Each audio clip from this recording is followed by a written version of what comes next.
Assalamu alaikum, ladies and gentlemen. Once again, your host Farhan Javed is here with you guys. और आज हम लोग जिस टॉपिक पे डिस्कशन करने जा रहे हैं that is one of the most important topics currently nowadays, especially in the digital world. And the guest who's with us is one of the trainers of PITB, and he's a digital marketer and have a great grip in the field of SEO, WordPress, and blogging. So we are going to cover the topic that is purely SEO of WordPress blogs. Purely हम लोग के पास चूंकि एक WordPress की community and I belong to that one. So for the freelancers and the WordPress developers, this is a very important कि कैसे आप अपने blog को through search engine optimization you can rank that up. और इसमें काफ़ी सारी ये है कि till now we got the questions from our audience. Before moving forward, I would like to request our guest, Mr. Hamza Khurshid, to have a little bit introduction from your side, and then we will move forward. Welcome, sir.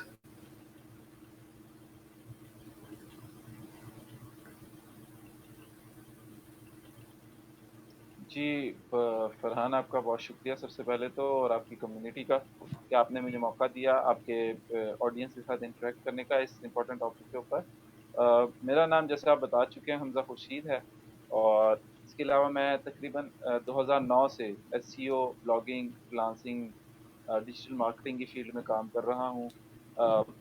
पढ़ाई का शौक है, education और training से related काम भी करता हूँ, इसके अलावा किताबें पढ़ना और वो ट्रैवलिंग करना। तो ये तमाम चीज़ें हैं मेरी। बाकी अब इंशाल्लाह ताला आपके साथ गुफ्तगू रहेगी, तो एक उम्मीद है कि अच्छा वक्त गुजरेगा। Inshallah. Thanks a lot for your brief introduction.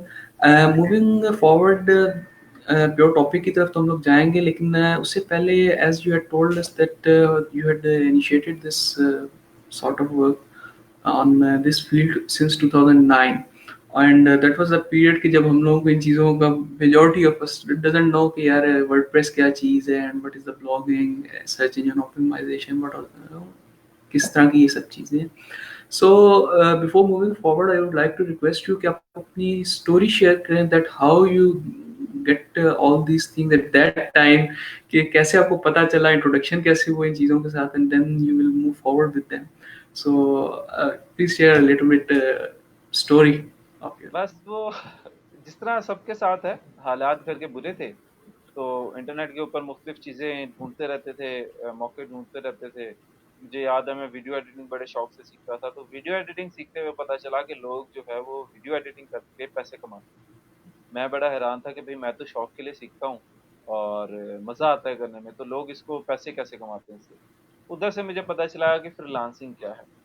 तो एक तो वीडियो एडिटिंग का शौक था, दूसरा लिखने का था। तो वो जब डिस्कवर हुआ कि यार कोई ऐसी चीज़ है जहाँ से लोग बनाते हैं, उस वक्त फाइवर भी नहीं आया था। तो ये Elance होता था, ओडेस्क होता था, Yeah, तो freelancer.com ऑब्वियसली होता था। तो उधर से पता freelance. चलते चलते उधर से हमने काम किया। तो ज़्यादा फिर शुरू हुआ राइटिंग के ऊपर। अच्छा, जब राइटिंग का पता चला, तो ये था कि यार क्लाइंट लिखवाते क्यों हैं? मतलब मैं लिख के दे देता हूँ, तो आगे से वो और लिखवाते हैं, फिर और लिखवाते हैं। क्यों करते हैं? ना कोई किताब में छाप रहे हैं वो, ना वो कोई एज़ सच मैगज़ीन में डाल रहे हैं। मेरे नज़दीक तो यही होता था लिखवाना। तो उधर से पता चला कि वो लोग ब्लॉगिंग करते हैं।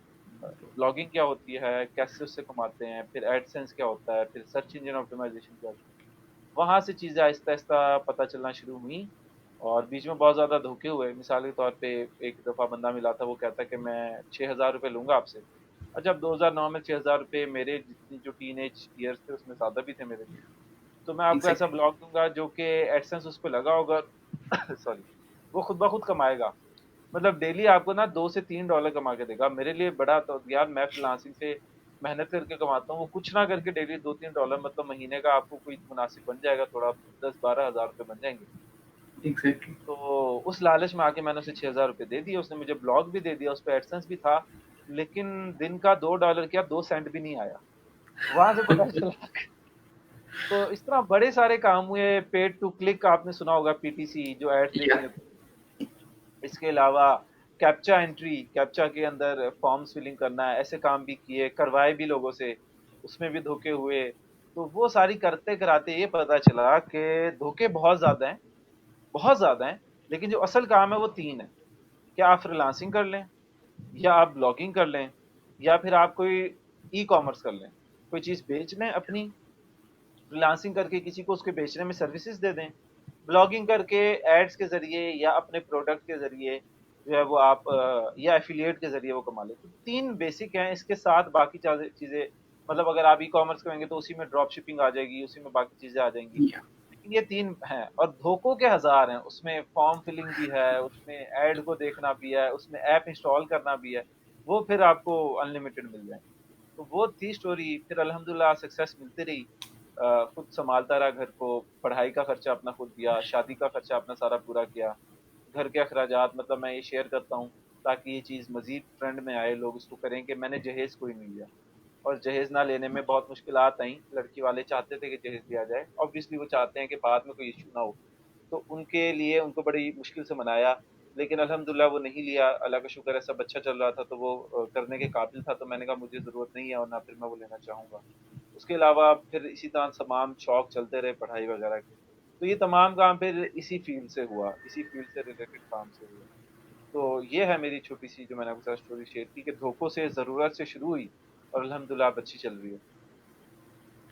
माशाल्लाह, दैट्स वेरी इंफॉर्मेटिव, और बहुत सारी लर्निंग्स इसमें हमारे लिए हैं कि that if you do a consistent effort तो अल्लाह आपको कामयाबी की तरफ लेके जाता है। And today you are one of दोस्त कि जिनसे हम लोग ये चीज़ें लर्न कर रहे हैं। Moving forward, I would like to छोटा सा एक इंट्रोडक्शन मैं दूंगा टॉपिक का, because I am technical guy, so I do not have a great expertise in this sector. Purely मैं डिजिटल साइनेज पे वर्किंग कर रहा हूँ, मैं एंटरप्रेन्योर। तो ये है कि this things are new for me. और आज इट्स मोर इम्पोर्टेंट कि आज मेरे लिए भी एक लर्निंग डे है, that I will learn new things from today's मैं भी session, इंजॉयमेंट बेस्ट करूँगा इंशाल्लाह। inshallah. So today we have a topic that is SEO of WordPress blogging. Blog में हम लोगों के पास पहले जिस तरह वर्डप्रेस हम लोगों के पास इनिशिएट हुआ, और that was only for the blogging purpose. With the passage of time WordPress ने अपने आप को डेवलप करते गया। नाउ हम लोगों के पास majority of the websites have been developed on the WordPress. Along with that हम लोगों के पास ब्लॉगिंग जो है प्योरली, उसके लिए हम लोगों को सर्च इंजन ऑप्टिमाइजेशन या एसईओ की ज़रूरत पड़ती है। सो थोड़ा सा हम लोगों को टॉपिक को ब्रीफली आप एक दफ़ा डिस्क्राइब कर दें, so that we will move on towards the question that we had got from the audience, जो हम लोग कर रहे थे आपके सेशन के बारे में। हम लोग ने चूँकि अपने पेज पे अपलोड किया, so we got multiple questions, उनको भी हम लोग डिस्कस करते हैं। First a little bit brief about this topic. देखें फरहान, आपने टॉपिक में जो है ना वो जिक्र किया तीन टर्म्स का। सबसे पहले एसईओ, फिर उसके आपने बात का फॉर वर्डप्रेस, और फिर आपने कहा फॉर ब्लॉगिंग। मतलब वर्डप्रेस के जरिए ब्लॉगिंग करने के लिए एसईओ। तो इसमें हम तीनों चीज़ों को मैं डिफाइन कर देता हूँ। जो सबसे पहले आपने बात की है वो सर्च, एसईओ से मुराद है सर्च इंजन ऑप्टिमाइजेशन। मतलब ये है कि सर्च इंजन के ऊपर बहुत ज़्यादा लोग सर्च कर रहे हैं। तो अगर हम लोग किसी बारे में लिख रहे हैं, वो लिखना ब्लॉगिंग में आ जाता है। किसी बारे में लिखना, किसी टॉपिक के बारे में लिखना ब्लॉगिंग में आ जाता है। तो अब हम किसी टॉपिक के बारे में ब्लॉगिंग कर रहे हैं, तो हम ये चाहते हैं कि जब सर्च इंजन से लोग उस टॉपिक के हवाले से सर्च करें, सर्च इंजन में लोग उस टॉपिक के हवाले से अपनी बातें पूछें, ढूंढें अपने सवालात के जवाबात, तो हमारा ब्लॉग सामने आए, क्योंकि हम भी उसी टॉपिक के ऊपर बात कर रहे हैं। तो ऐसा कैसे यकीनी बनाया जाए, ये सर्च इंजन हमारी जो वेबसाइट है जिसके ऊपर हम ब्लॉग कर रहे हैं, अब वेबसाइट का जब मैंने नाम लिया वहां पे वर्डप्रेस आ गया। वेबसाइट कैसे बनाएंगे हम, किस टूल के जरिए बनाएंगे, उसको सारा मैनेज कैसे करेंगे, वो हम वर्डप्रेस के जरिए करते हैं। उसको बोलते हैं CMS, कंटेंट मैनेजमेंट सिस्टम। कि आपकी वर्डप्रेस की, आपकी वेबसाइट के ऊपर जितना भी कंटेंट है उसको मैनेज करने के लिए एक सिस्टम है, which is WordPress among many others. तो अब तीनों चीजें हो गई। सर्च इंजन ऑप्टिमाइजेशन ये कि आप किसी टॉपिक के ऊपर ब्लॉगिंग कर रहे हैं, किसी टॉपिक के ऊपर लिख रहे हैं, अब सर्च इंजन के ऊपर लोग उस टॉपिक के हवाले से ढूंढ रहे हैं, तो आप ये चाहते हैं कि चूंकि आपकी भी उस टॉपिक के हवाले से वेबसाइट है तो वो सर्च इंजन के ऊपर आए। तो हम क्या करते हैं, अपनी वेबसाइट को ऑप्टिमाइज करते हैं फॉर सर्च इंजन। अब सर्च इंजन वेबसाइट्स को मुख्तलिफ तरीकों से देखता है, मुख्तलिफ तरीकों से एनालाइज करता है। हम जो ये समझते हैं कि वो किन तरीकों से एनालाइज करता है, फिर हम वो वाले तरीके जिनको वो अच्छा समझता है अपनी वेबसाइट पे ले आते हैं, वो वाले तरीके जिनको वो बुरा समझता है अपनी वेबसाइट से हटा लेते हैं। तो इस तरह हमारी वेबसाइट, अगर मैं बहुत आसान अल्फाज में समझाऊं, तो सर्च इंजन ऑप्टिमाइज हो जाती है। तो ये तीनों चीजें हो गई हमारी: ब्लॉगिंग, किसी मौजू के ऊपर, टॉपिक के ऊपर लिखना, कंटेंट जनरेट करना; वर्डप्रेस, उस कंटेंट को मैनेज करना कि वो वेबसाइट के ऊपर पूरे स्ट्रक्चर के साथ किसी के लिए एक्सेसिबल हो; और सर्च इंजन ऑप्टिमाइजेशन ये कि उस टॉपिक के ऊपर अब जब लोग सर्च इंजन पे सर्च करें तो आपकी वेबसाइट भी बाकी वेबसाइट के साथ, बल्कि बाकी वेबसाइट्स के ऊपर सबसे पहले आए। Great. So I had got this point कि हम लोगों के पास ब्लॉगिंग जो है ये वर्डप्रेस के ऊपर हम लोगों के पास हो रही होगी, जी और WordPress is the CMS content management system. और उधर से फिर हम लोग उसको उन अपनी वेबसाइट्स के ऊपर जो ब्लॉग्स होंगे उनको हम लोग सर्च इंजन ऑप्टिमाइज्ड करेंगे। यानी ये है कि जो भी हम लोग सर्च इंजन यूज कर रहे हैं उसके अंदर हम लोगों के पास अपने हमारा ब्लॉग या राइटिंग जो है दैट शुड बी ऑप्टिमाइज्ड। बिल्कुल ऐसे। Moving so okay, moving forward, अब हम लोग चलते हैं अपने क्वेश्चंस की तरफ। सो फर्स्ट ऑफ ऑल हम लोगों के पास there are some questions and that is SEO dead as a rumor say। तो जी ये हम लोग के पास एक हम लोग के विजिटर हैं of our page, he said that is SEO dead? I don't think so। जो अभी तक मैंने थोड़ी सी डिस्कशन से गेट की है, so kindly elaborate this thing। जी बिल्कुल, एसईओ इज डेड। एसईओ जिस तरह से जानी जाती थी इज डेड नाउ। उससे मुराद ये है, एसईओ इज डेड जब बोले जाते हैं उससे मुराद ये होती थी कि आपने एक आर्टिकल लिखा है कि जनाब हाउ टू डू एसईओ।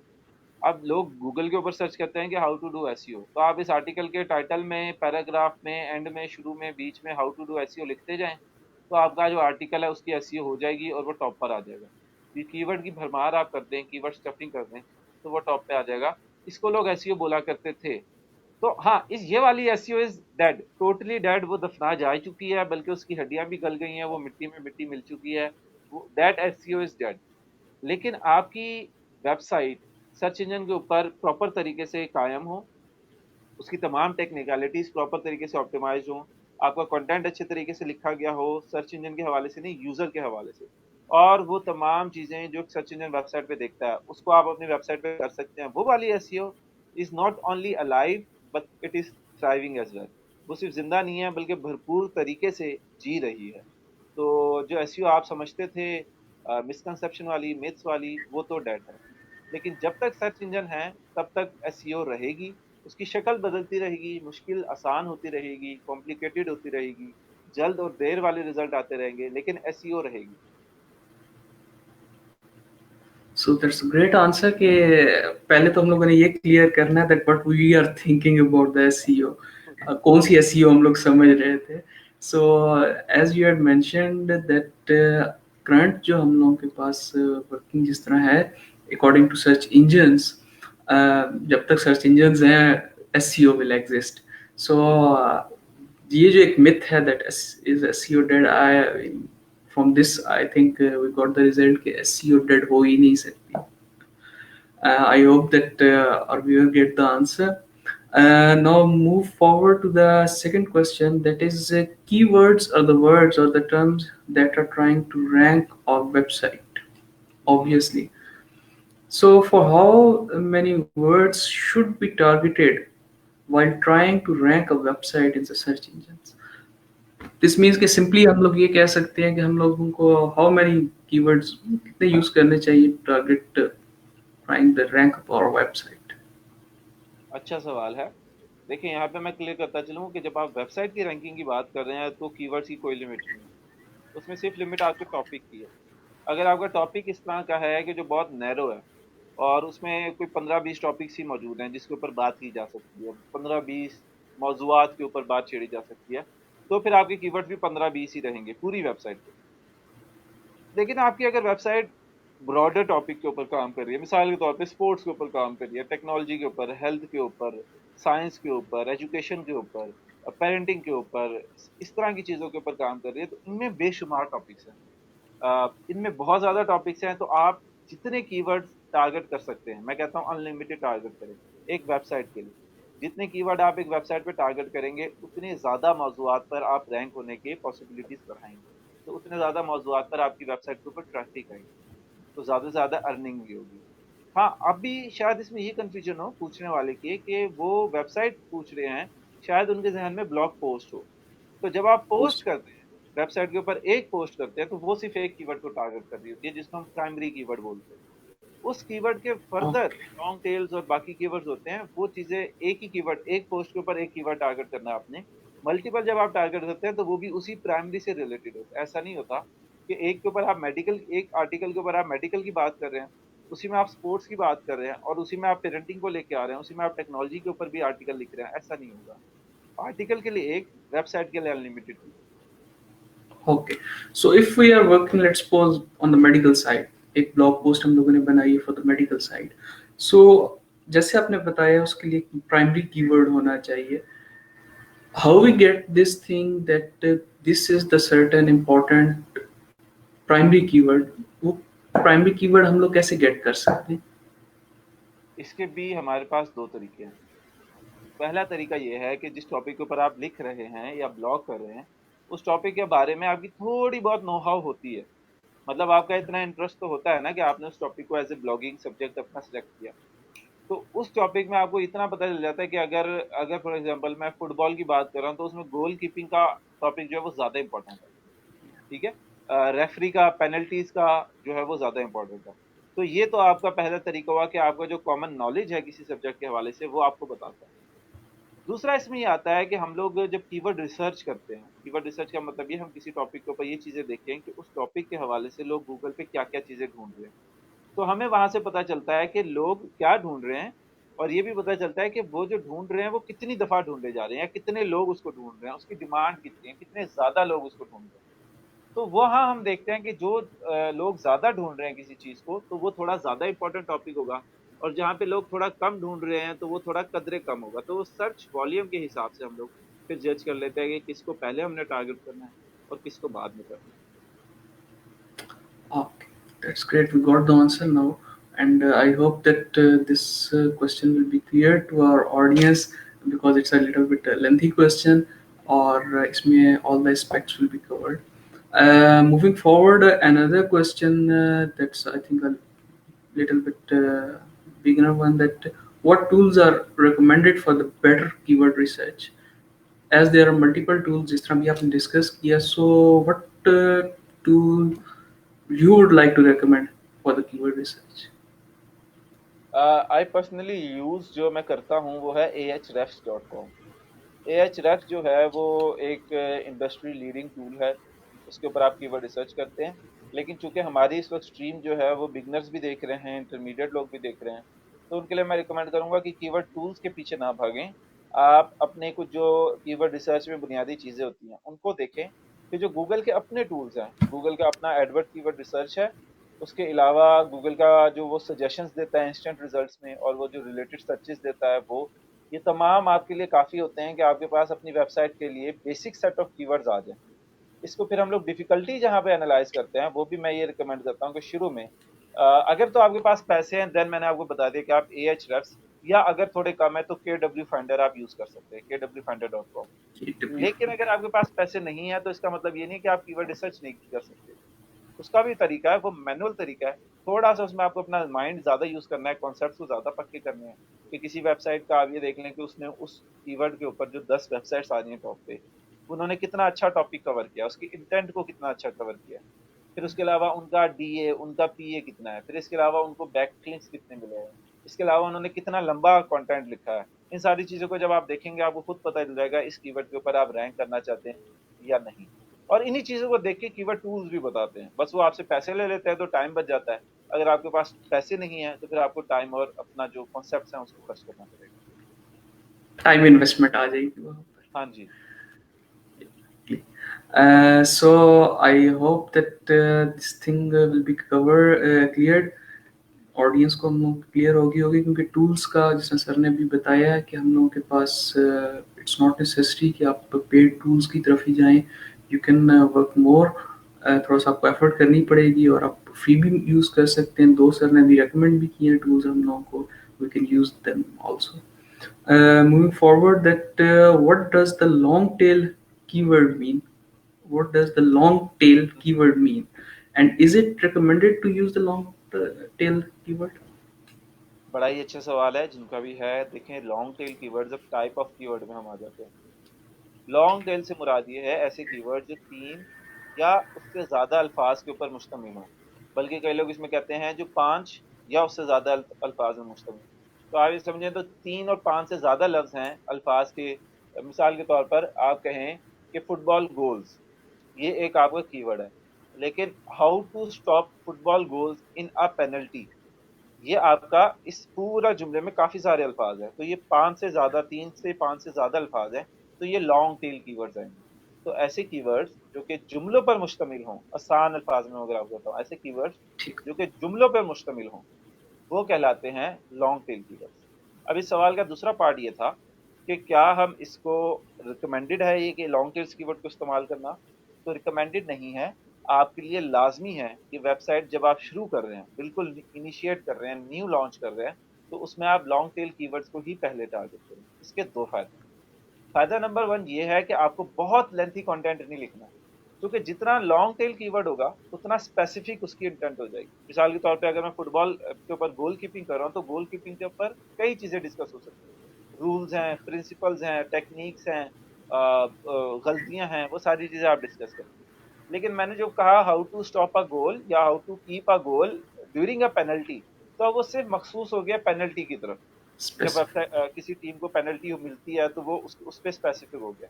तो हमें अब लंबा कंटेंट की जगह एक स्पेसिफिक आंसर देना पड़ेगा। नंबर वन फायदा ये होगा हमें ज्यादा लिखना नहीं पड़ा।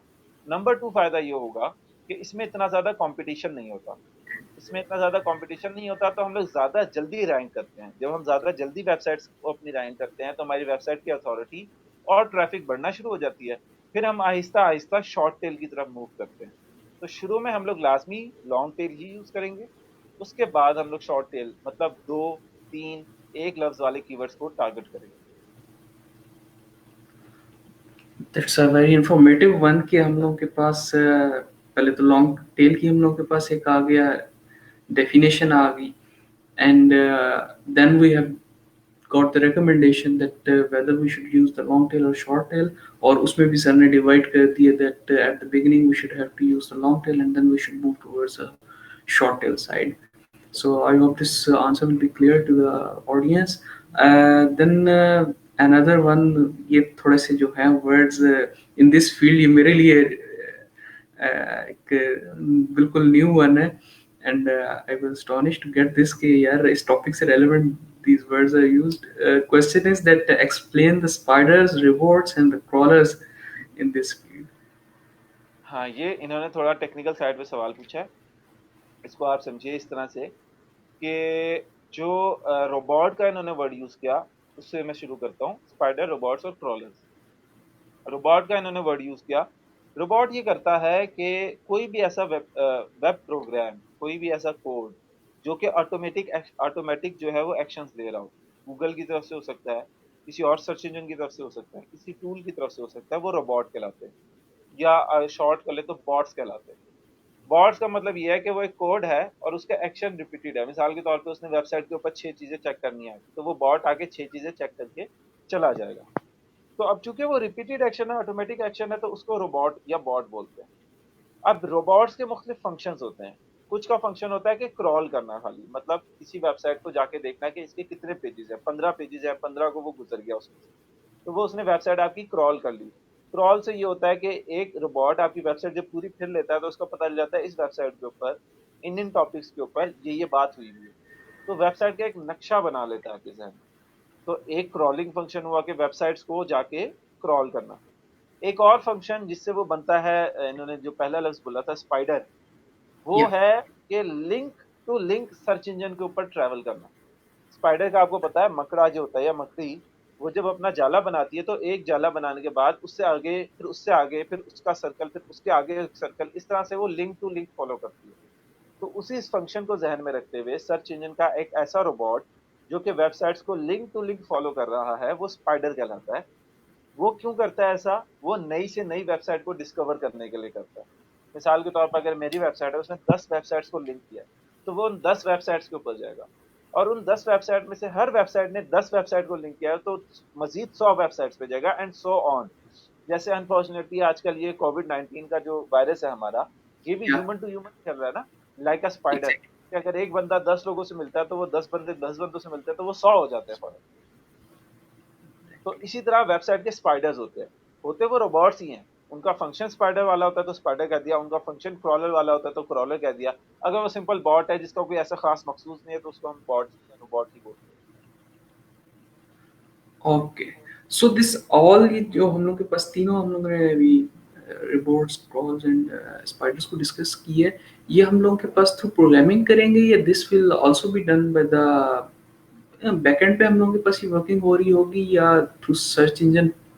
इसकी जो है ना सारी ऑप्टिमाइजेशन? वर्किंग बैकएंड पे हो रही होती है। ये बिल्कुल टेक्निकल एस्पेक्ट है। मोस्ट ऑफ द ब्लॉगर्स, उनको इस चीज के बारे में फिक्र करने की जरूरत नहीं होती। अगर वो वर्डप्रेस यूज कर रहे हैं तो, अगर वो वर्डप्रेस यूज कर रहे हैं तो एक प्लगइन है, वो इंस्टॉल कर लेते हैं, जिसमें वो तमाम रोबोट्स के लिए जो है तमाम अपनी जो ज़रूरियात है उनकी इंफॉर्मेशन वो उनको प्रोवाइड कर देती है। उनको कोडिंग, टेक्निकल साइड पे जाने की बिल्कुल भी ज़रूरत नहीं होती। तो अगर आप वर्डप्रेस के अलावा कुछ बात कर रहे हैं, तो फिर आपके साथ हो सकता है कि आपको शायद अपने डेवलपर के साथ रब्ता करना पड़े कि वो आपकी वेबसाइट की कोड्स को इस तरह से मैनेज करे कि वो रोबोट फ्रेंडली हों, बॉट्स फ्रेंडली हों। ओके, इसमें अब हम लोग के पास ये है कि जिस तरह अभी आपने प्लगइन का जिक्र किया है, so if you have any plugin in your mind, अभी अगर आपके पास नाम अवेलेबल है तो you can also share that one two the audience के इफ दे वांट टू बिल्कुल। Use this. जब आप वर्डप्रेस कर रहे हैं ना, तो उसमें एसईओ के लिए दो बड़ी मशहूर प्लगइन्स हैं, जिसमें से एक बहुत पुरानी है और एक रिलेटिवली न्यू है। जो पुरानी है उसका नाम है Yoast SEO, YOAST, Yoast SEO. ये आप इसको अपनी वर्डप्रेस की प्लगइन में इंस्टॉल कर सकते हैं जाके। ये आपको तमाम फंक्शनैलिटी, जिसमें robot dot T x T है, स्पाइडर की इंडेक्सिंग वगैरह, वो सारी चीज़ें अलाउ कर देती है। इसके अलावा रैंक मैथ के नाम से एक प्लगइन है जो कि कदरे न्यू है लेकिन बहुत अच्छी प्लगइन है, rank math, RANK, rank math, MATH। Rank math का जो आप इंस्टॉल करें, दोनों फ्री हैं, दोनों के पेड वर्जन्स भी मौजूद हैं, लेकिन free versions more than enough हैं। दोनों फ्री हैं, आप फ्री में इंस्टॉल करेंगे, बहुत इजी टू यूज़ है, वो आपका उसमें इस्तेमाल बड़ा आसानी से हो जाएगा। थैंक्स अ लॉट कि आपने ये भी एक इंफॉर्मेशन हम लोगों के पास ऑडियंस के साथ शेयर कर दी है, and I hope that this question is one of the valuable question की जिसकी वजह से हम लोगों के पास काफ़ी सारे पॉइंट्स क्लियर हो गए। Now moving forward, what Google Webmaster Tools? What are the Google Webmaster Tools, and how can one utilize that for the better SEO? SEO के लिए हम लोग कैसे यूज कर सकते हैं Google Webmaster Tools? ये बहुत अच्छा सवाल है।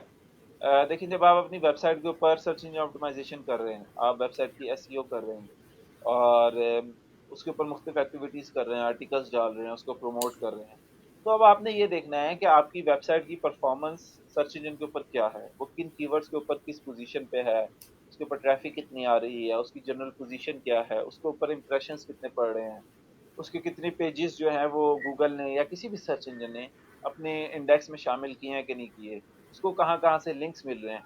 अब ये तमाम चीज़ें गूगल तो देख रहा है, आप नहीं देख रहे, तो गूगल ने आपको दिखाने के लिए एक प्लेटफॉर्म बना दिया जिसको गूगल वेब मास्टर टूल बोला जाता है, जिसको अब गूगल सर्च कंसोल बोलते हैं। पहले इसको हम बोला करते थे गूगल वेब मास्टर टूल, अब इसको गूगल सर्च कंसोल बोलते हैं। गूगल इसमें क्या बताता है कि हमारी वेबसाइट सर्च इंजन के ऊपर कैसा परफॉर्म कर रही है गूगल के, वो तमाम इंफॉर्मेशन हमें देता है। इसके अलावा गूगल हमारे साथ ये कम्युनिकेट करता है कि अगर गूगल को हमारी वेबसाइट के ऊपर हवाले से कोई एरर शो हो रहा है या उसको कोई एक्शन लेना है, मैनुअल एक्शन जिसको बोलते हैं, तो उससे पहले कोई वार्निंग देनी है या कोई इन्फॉर्मेशन अपडेट करनी है, वो सारे का सारा गूगल हमें हमसे जो है वेब मास्टर टूल यानी सर्च कंसोल पे शेयर करता है। तो ये तो उसकी डेफिनेशन हो गई, इसका यूज हो गया। अब इसको हम एसईओ के लिए कैसे कर सकते हैं? तो वो इस तरह से है कि हम लोग अपने एसईओ की एक्टिविटीज को मॉनिटर करना चाहते हैं। हम ये देखना चाहते हैं किस चीज को तब्दील करने से पॉजिटिव इम्पैक्ट आया, किस किस को तब्दील करने से नेगेटिव इम्पैक्ट आया। तो वो चीजें हमें सर्च इंजन यानी सर्च कंसोल से पता चलती हैं। तो अगर मिसाल के तौर पर मैं कहता हूँ कि मैंने ये तस्वीरें अपनी वेबसाइट में डाली हुई थी, जिसकी वजह से मेरी वेबसाइट स्लो हुई हुई थी, तो मैंने वो तस्वीरें कम कर दी या उनके साइज कम कर दिया, उनको कंप्रेस कर दिया, अच्छी कर दिया उनको, तो अब हमारी वेबसाइट की स्पीड बढ़ी या नहीं बढ़ी? तो मुझे ये पता चलेगा किसी मॉनिटरिंग डिवाइस से। वो मॉनिटरिंग डिवाइस है गूगल सर्च कंसोल। जैसे गाड़ी का हमारा डैशबोर्ड होता है, हमारी गाड़ी की इस वक्त Yeah. कंडीशन क्या है, वो हमें उधर बताता रहता है। सिमिलर गूगल सर्च कंसोल हमारी वेबसाइट का डैशबोर्ड है। उधर हम देखते हैं कि किन कीवर्ड्स के ऊपर, मिसाल के तौर पे एक यूज था, दूसरा यूज आप ये देखते हैं कि मिसाल के तौर पे एक कीवर्ड है जिसके ऊपर आप फर्स्ट पोजीशन पे रैंक कर, लेकिन एक कीवर्ड है जिसके ऊपर आप 23rd के ऊपर रैंक कर। तो अब आपको पता चल गया कि इस कीवर्ड के ऊपर आप 23rd पर है। तो जब इस इन्फॉर्मेशन ने आपने इस इन्फॉर्मेशन को हासिल किया, अब आप उसके हवाले से एक्टिविटीज करें कि मैं इसको कैसे 23rd से 13 पे, और कैसे 13 पर थर्ड पर, और कैसे थर्ड से फर्स्ट पर लेके आ सकता हूँ। तो ये तमाम काम और इन्फॉर्मेशन हमें गूगल सर्च कंसोल से मिलती है, और इस तरह हम इसको सर्च इंजन ऑप्टिमाइजेशन के लिए इस्तेमाल भी करते हैं। दैट्स ग्रेट कि हम लोग के पास search console is available like a dashboard, और वहाँ से हम लोग अपनी वेबसाइट का होल इंफॉर्मेशन गेट कर सकते हैं, according to that we will do the search optimization for our website or our blog. Then moving forward, as the WordPress is SEO optimized, uh, then why is the SEO important for the WordPress? I think this means that already हम लोग के पास WordPress is the SEO based an app. So फिर भी हम लोगों के पास SEO की importance क्यों है WordPress के अंदर? देखें, इसको आप यूं समझें कि वर्डप्रेस जो है वो एसईओ फ्रेंडली है, एसईओ ऑप्टिमाइज्ड नहीं। एसईओ फ्रेंडली ने होने से मुराद ये है कि उसके ऊपर सर्च इंजन ऑप्टिमाइज करना आसान है। सर्च इंजन ऑप्टिमाइजेशन जो करने की ज़रूरियात है, उन ज़रूरियात के लिए जो सहूलियात चाहिए, वो तमाम मौजूद है। उसमें पोटेंशियल है to optimize a website according to search engine, लेकिन वो खुद ब खुद होके नहीं आती। आप उस टूल के ज़रिए करनी आपको फिर भी होती है। तो ऐसा नहीं है कि आप सिर्फ वर्डप्रेस इंस्टॉल कर लेंगे और आपकी वेबसाइट वर्डप्रेस की वजह से एसईओ ऑप्टिमाइज हो गई, ऐसा नहीं होता। आपने उस वेबसाइट के ऊपर टाइटल्स, उसके हर पोस्ट, उसकी इमेजेस, उसका स्ट्रक्चर, उसकी हर चीज़ ए टू ज़ी खुद से मॉनिटर करनी है और देखनी है। इसमें बहुत सारा फ़ायदा ये होता है कि वर्डप्रेस की वजह से हमें बहुत सारी चीज़ों के ऊपर उतनी टेंशन नहीं लेनी पड़ती। जैसे अभी आपने पिछले सवाल में ज़िक्र किया था रोबोट.txt फाइल्स और उनके लिए, Yeah. हमें उसमें टेंशन नहीं लेनी पड़ती। प्लगइन्स हैं, उससे हमें मदद मिल जाती है। वर्डप्रेस का अपना स्ट्रक्चर इतना नीट है कि उससे हमें मदद मिल जाती है। कस्टमाइजेबल है कि हम लोग उसमें चीज़ें ऐड कर सकते हैं। तो उसमें पोटेंशियल मौजूद है। करना हमने अभी भी है। तो अब करने के लिए तो हमें एसईओ सीखनी चाहिए। तो वो इस वजह से उसकी ज़रूरत और अहमियत अभी भी बरकरार है कि करनी चूँकि हमने खुद है, तो वो हमने सीखनी भी है। चाहे हमने खुद करनी नहीं है, तो उसकी हमें समझ होनी चाहिए, ताकि अगर हम किसी से करवा रहे हैं, तो हम अच्छे तरीके से करवा सकें। So that's important one कि हम लोगों के पास SEO sorry WordPress is a SEO friendly not SEO optimized. तो जी, ये पहले थोड़ा सा हम लोगों के पास जो क्वेश्चन रिसीव हुआ we got correction in that one, ये भी हम लोगों के पास एक edge हो गया and I hope that the viewer who asked this question get this point.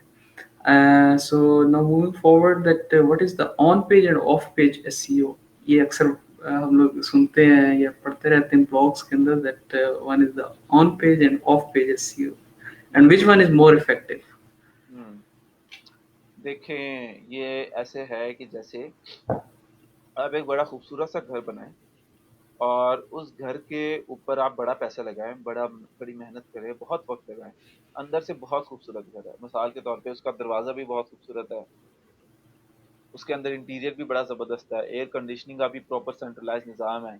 आप अंदर जाते ही आपको लाइट की चीज़ें भी बड़ी अच्छी मिलती हैं, स्पेशियस भी है, तमाम ज़रूरियात का ख़्याल रखा गया है। तो ये जो घर के अंदर सारी चीज़ें हो रही हैं, ये ऑन पेज एसईओ कहलाएगी। जो आपकी वेबसाइट के अंदर, आपकी वेबसाइट के ऊपर हो रही है, ये ऑन पेज एसईओ कहलाती है। मतलब ये कि अब आपने एक चीज़ तो अच्छी बना ली है, उसके ऊपर तमाम एलिमेंट्स कर दिए हैं जो उसके ऊपर लगाने वाले थे। लेकिन Yeah. वो जो घर आपने इतनी मेहनत से बनाया है, वो घर एक जंगल के बीच में है। वो अमेज़न जंगल के बीच में है जहाँ कोई सड़क नहीं जाती, कोई हवाई रास्ता नहीं जाता, कोई ऐसा कनेक्शन नहीं है जो आप घर तक कोई और घर तक आपके पहुँच सके, आपको डिस्कवर कर सके, आपको आसानी से एक्सेस कर सके। उसके लिए आप सड़कें बनाएँगे, मतलब उस घर को लिंक करेंगे मेन रोड से, उस घर के अंदर Yes. मुख्तलिफ कनेक्शंस लेके आएँगे, उस घर की पॉपुलैरिटी बढ़ाएँगे, लोगों तक उसकी बात पहुँचाएँगे, उसके रास्ते साफ करेंगे, मुख्तलिफ जगहों पे चेक पोस्ट लगाएँगे कि इस मोड़ पे अब आपने इस जगह पे मुड़ना है, आपका इतना फासला रह गया है, वगैरह-वगैरह। तो ये जो काम आप घर के बाहर कर रहे हैं, ऑफ द पेज कर रहे हैं, वो ऑफ पेज एसईओ कहलाते हैं। तो अगर हम वेबसाइट के ऊपर अप्लाई करें तो वेबसाइट के ऊपर आर्टिकल डालना, उसका मेन्यू बनाना, उसकी अच्छी थीम रखना, उसकी स्पीड को देखना, उसके अंदर तस्वीरों को लगाना, उसका यूआरएल देखना, उसके मेटा डिस्क्रिप्शन डालना, ये तमाम चीज़ें इंटरलिंकिंग, एक्सटर्नल लिंकिंग कहलाती हैं ऑन पेज एसईओ में, जो कि बहुत ज़्यादा इंपॉर्टेंट है। ये आपने वेबसाइट के ऊपर किया, ऑन द पेज किया। इसके अलावा जो एक्टिविटीज़ हैं, बैकलिंक्स बनाना, अपनी वेबसाइट को सोशल मीडिया के ऊपर प्रमोट करना, ऐसी एक्टिविटीज़ कहलाती हैं ऑफ पेज एसईओ, क्योंकि आप ऑफ द पेज कर रहे हैं। अब सवाल ये है कि इसमें से इम्पोर्टेंट और इफेक्टिव कौन सी है? दोनों इम्पोर्टेंट है। जितना घर अच्छा बनाना इम्पोर्टेंट है, उतना घर तक के रास्ते क्लियर, नीट और डायरेक्टिव करना इम्पोर्टेंट है। सिमिलरली जितना आपको वेबसाइट अच्छा बनाना है, उतने अच्छे बैकलिंक्स हैं।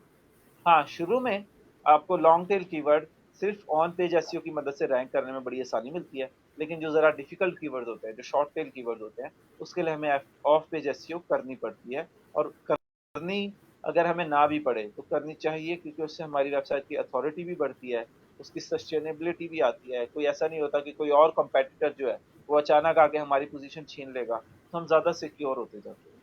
Both are effective, both are necessary, हमें दोनों सीख के दोनों करना है। ओके, सो ऑन पेज और ऑफ पेज की एक तो एग्जांपल जो भी सर ने दी है, घर के साथ उसको रिलेट करके बताया है, that's very easy to understand. And then the second part of this question, that which one is more effective? Both are effective one, and both are the important for this thing. And move on to the another question, that why WordPress, why not Wix or Weebly? There are, I think, some other CMS, जी। content management systems. So why the WordPress? ज़्यादा focus हम लोगों के पास WordPress में, and I think I was listening to some speaker that he was saying, I think about 34 or 35% websites are uh, based upon the WordPress. So why WordPress is more effective one, या क्या उसकी एक reason है ये other सवाल than. अक्सर पूछा जाता है, बहुत कॉमनली आस्क्ड क्वेश्चन है, क्योंकि बहुत सारे और सीएमएस हैं जो कि अपनी प्रमोशंस कर रहे हैं, अपनी अफादियत बता रहे हैं, वो सारी चीज़ें वो अपनी जगह पे बिल्कुल अच्छे हैं, अपनी जगह पे बिल्कुल ठीक है। लेकिन वर्डप्रेस की खासियत ये है कि ये बहुत इजी टू यूज़ होने के साथ साथ बहुत ज़्यादा पोटेंशियल रखता है। मतलब आप इसके ऊपर बेहतरीन ई कॉमर्स वेबसाइट भी बना सकते हैं, बेहतरीन कॉम्प्लेक्स किस्म की वेबसाइट भी बना सकते हैं, बहुत ज़्यादा कस्टमाइजिंग के ऑप्शन मौजूद हैं। आप अपनी प्लगइन्स डाल सकते हैं, अपने कोड बना सकते हैं, तो कस्टमाइजेशंस बहुत ज़्यादा हैं, फ्लेक्सिबिलिटी बहुत ज़्यादा है। इसके अलावा वर्डप्रेस की एक और वजह ये है कि वो बहुत ज़्यादा सिक्योर भी है। वो सिक्योर है, उसकी मुराद ये है कि उसके ऊपर हैकर्स इतनी आसानी से हैक नहीं करते। आपको सिक्योरिटी की काफ़ी प्लगइन्स और बिल्ट इन फीचर्स मिल जाते हैं, जिसकी वजह से आपकी website malware attacks, robot attacks, DDoS attacks, वो तो खैर सर्वर पे होते हैं, या हैकिंग से बची रहती है। तीसरा इसका फ़ायदा ये है कि ये बहुत एक फ्री भी है और पॉपुलर भी है।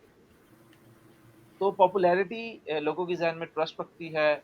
जब पॉपुलर है, ऐसे ही है कि जैसे अभी विंडोज़ के साथ हुआ था, जब विंडोज़ ने मोबाइल पे लॉन्च किया, तो बहुत अच्छा प्लेटफ़ॉर्म था वो, बहुत ज़्यादा सिक्योरिटी फंक्शंस आ रहे थे, लेकिन चूँकि पॉपुलर नहीं था, तो इतनी प्लगइन्स नहीं थी। तो जब इतनी प्लगइन्स नहीं थी, तो लोगों को कोई काम करना पड़ता था, तो उसके लिए उन्हें ढूँढना पड़ता था, डेवलपर से राब्ता करना, उससे हायर करना, उसकी पेमेंट करना, वो करवाने पड़ते थे। जबकि वर्डप्रेस चूँकि पॉपुलर है, तो बहुत सारी प्लगइन्स बहुत सारे लोग बना रहे हैं। कोई अकेला बंदा भी प्लगइन बना रहा है, उसके लिए दे रहा है, कोई कंपनी भी बना के दे रही है उसको। तो हमें बहुत सारी चीज़ें बनी बनाई मिल जाती हैं ड्यू टू इट्स पॉपुलैरिटी। उसको बहुत ज़्यादा लोग समझने वाले हैं, उसका कोई एरर आता है तो उसके बंदे बड़ी आसानी से मिल जाते हैं। तो ये सारे फैक्टर्स प्ले इन करते हैं वर्डप्रेस का 34 से 35%, बल्कि उससे भी ज़्यादा इंटरनेट मार्केट शेयर कैप्चर करने की वजह बनने का। दैट्स ग्रेट कि हम लोगों के पास वर्डप्रेस का एक अच्छी हम लोगों को रीजंस मिल गई हैं, that why it is more working as compare to other CMS. And if anyone is working on this thing, तो उसको थोड़ा इसी तरह भी मायूस नहीं होना चाहिए कि यार with the passage of time it will go down. उसमें डेवलपमेंट इतनी ज़्यादा हो रही है with the passage of time, like भी आपने एग्जांपल दी है प्लगइन्स की, that we can work on this thing. बिल्कुल। Moving forward, on page SEO से रेलेवेंट हम लोगों के पास एक क्वेश्चन है that factors that should be considered in the on page SEO.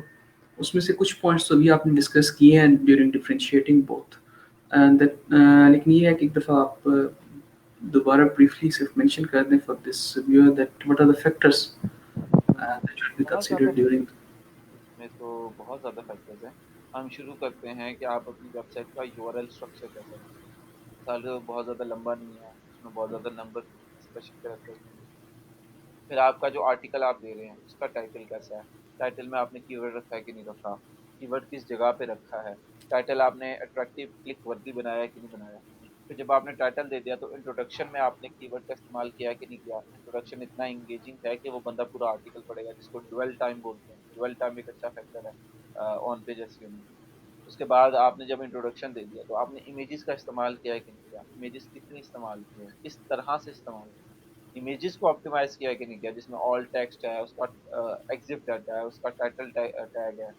फिर उसके बाद आपने अपने वेबसाइट के बाकी आर्टिकल्स को लिंक किया है कि नहीं किया, इंटरनल लिंकिंग। फिर आपने उस टॉपिक के ऊपर दूसरी वेबसाइट्स के अच्छे आर्टिकल्स को एक्सटर्नल लिंकिंग की है कि नहीं की।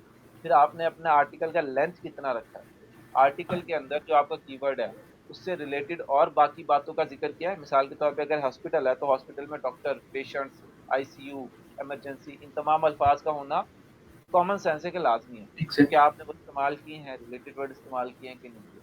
फिर उसके बाद आप मजीद इसमें चले जाएं तो आपका साइट का स्ट्रक्चर कितना अच्छा है, आपने उसमें मल्टीमीडिया कितना इस्तेमाल किया है, आप कितना इजी टू रीड है, साइट की स्पीड कैसी है। ये तमाम चीज़ें और बहुत ज़्यादा तमाम की तमाम ऑन पेज एसईओ फैक्टर में आती हैं। आपका जो आपने कंटेंट लिखा है वो उसमें इंग्लिश बहुत ज़्यादा मुश्किल तो इस्तेमाल नहीं करती, कितने ग्रेड का बंदा उसको रीडेबिलिटी उसकी है, कीवर्ड कितनी दफ़ा इस्तेमाल किया, उसकी डेंसिटी कितनी रखी है। ये तमाम चीज़ें ऑन पेज फैक्टर्स में आती So there are many factors that will affect the on-page SEO, या during the on-page SEO हम लोगों को factors के ऊपर working करनी चाहिए, as our guest has mentioned number of these factors। और अगर हम लोगों के पास briefly इसको move on हम लोग एक एक factor को ही देखना चाहें तो that will too much time taking।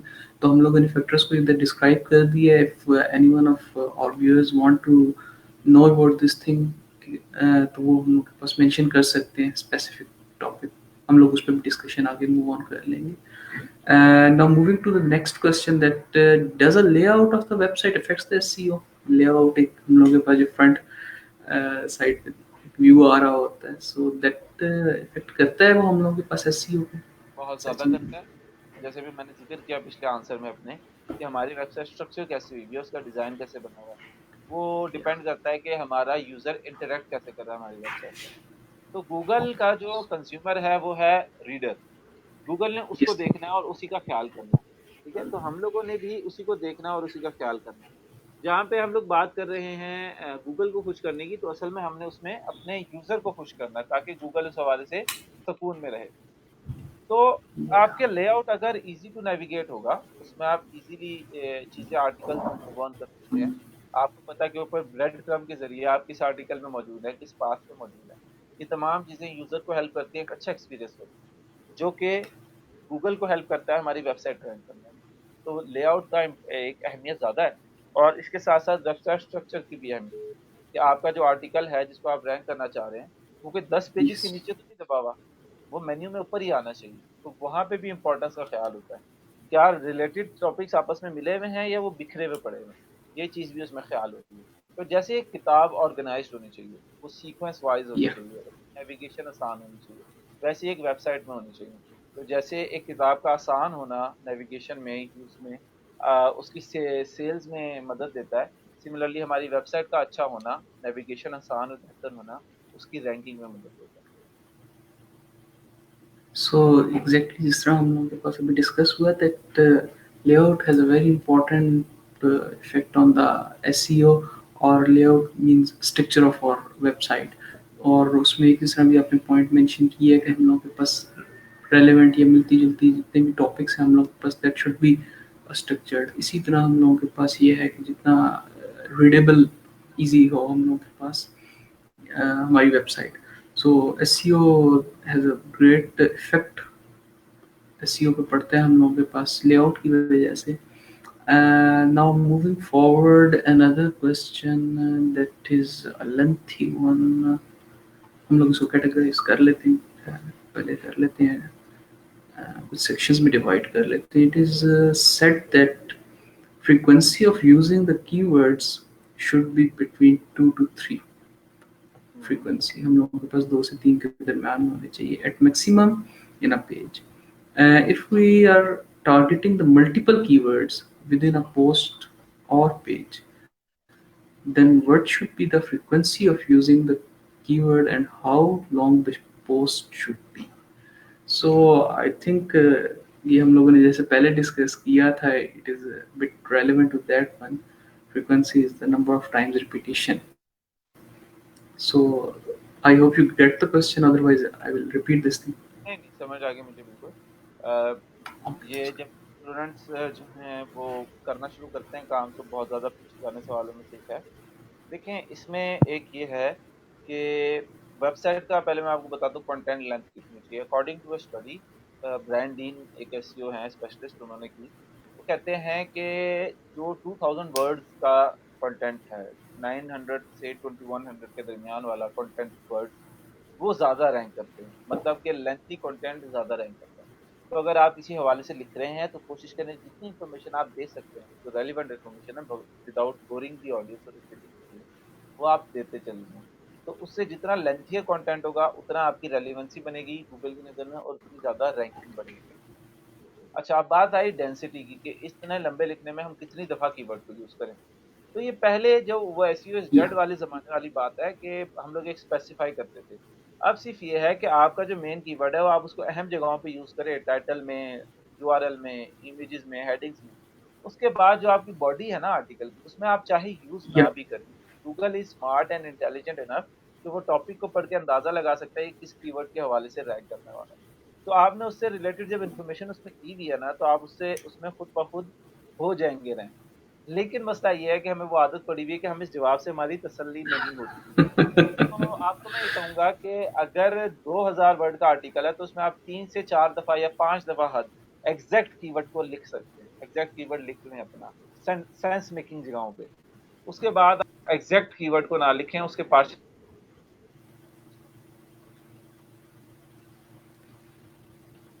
I think we lost the connection।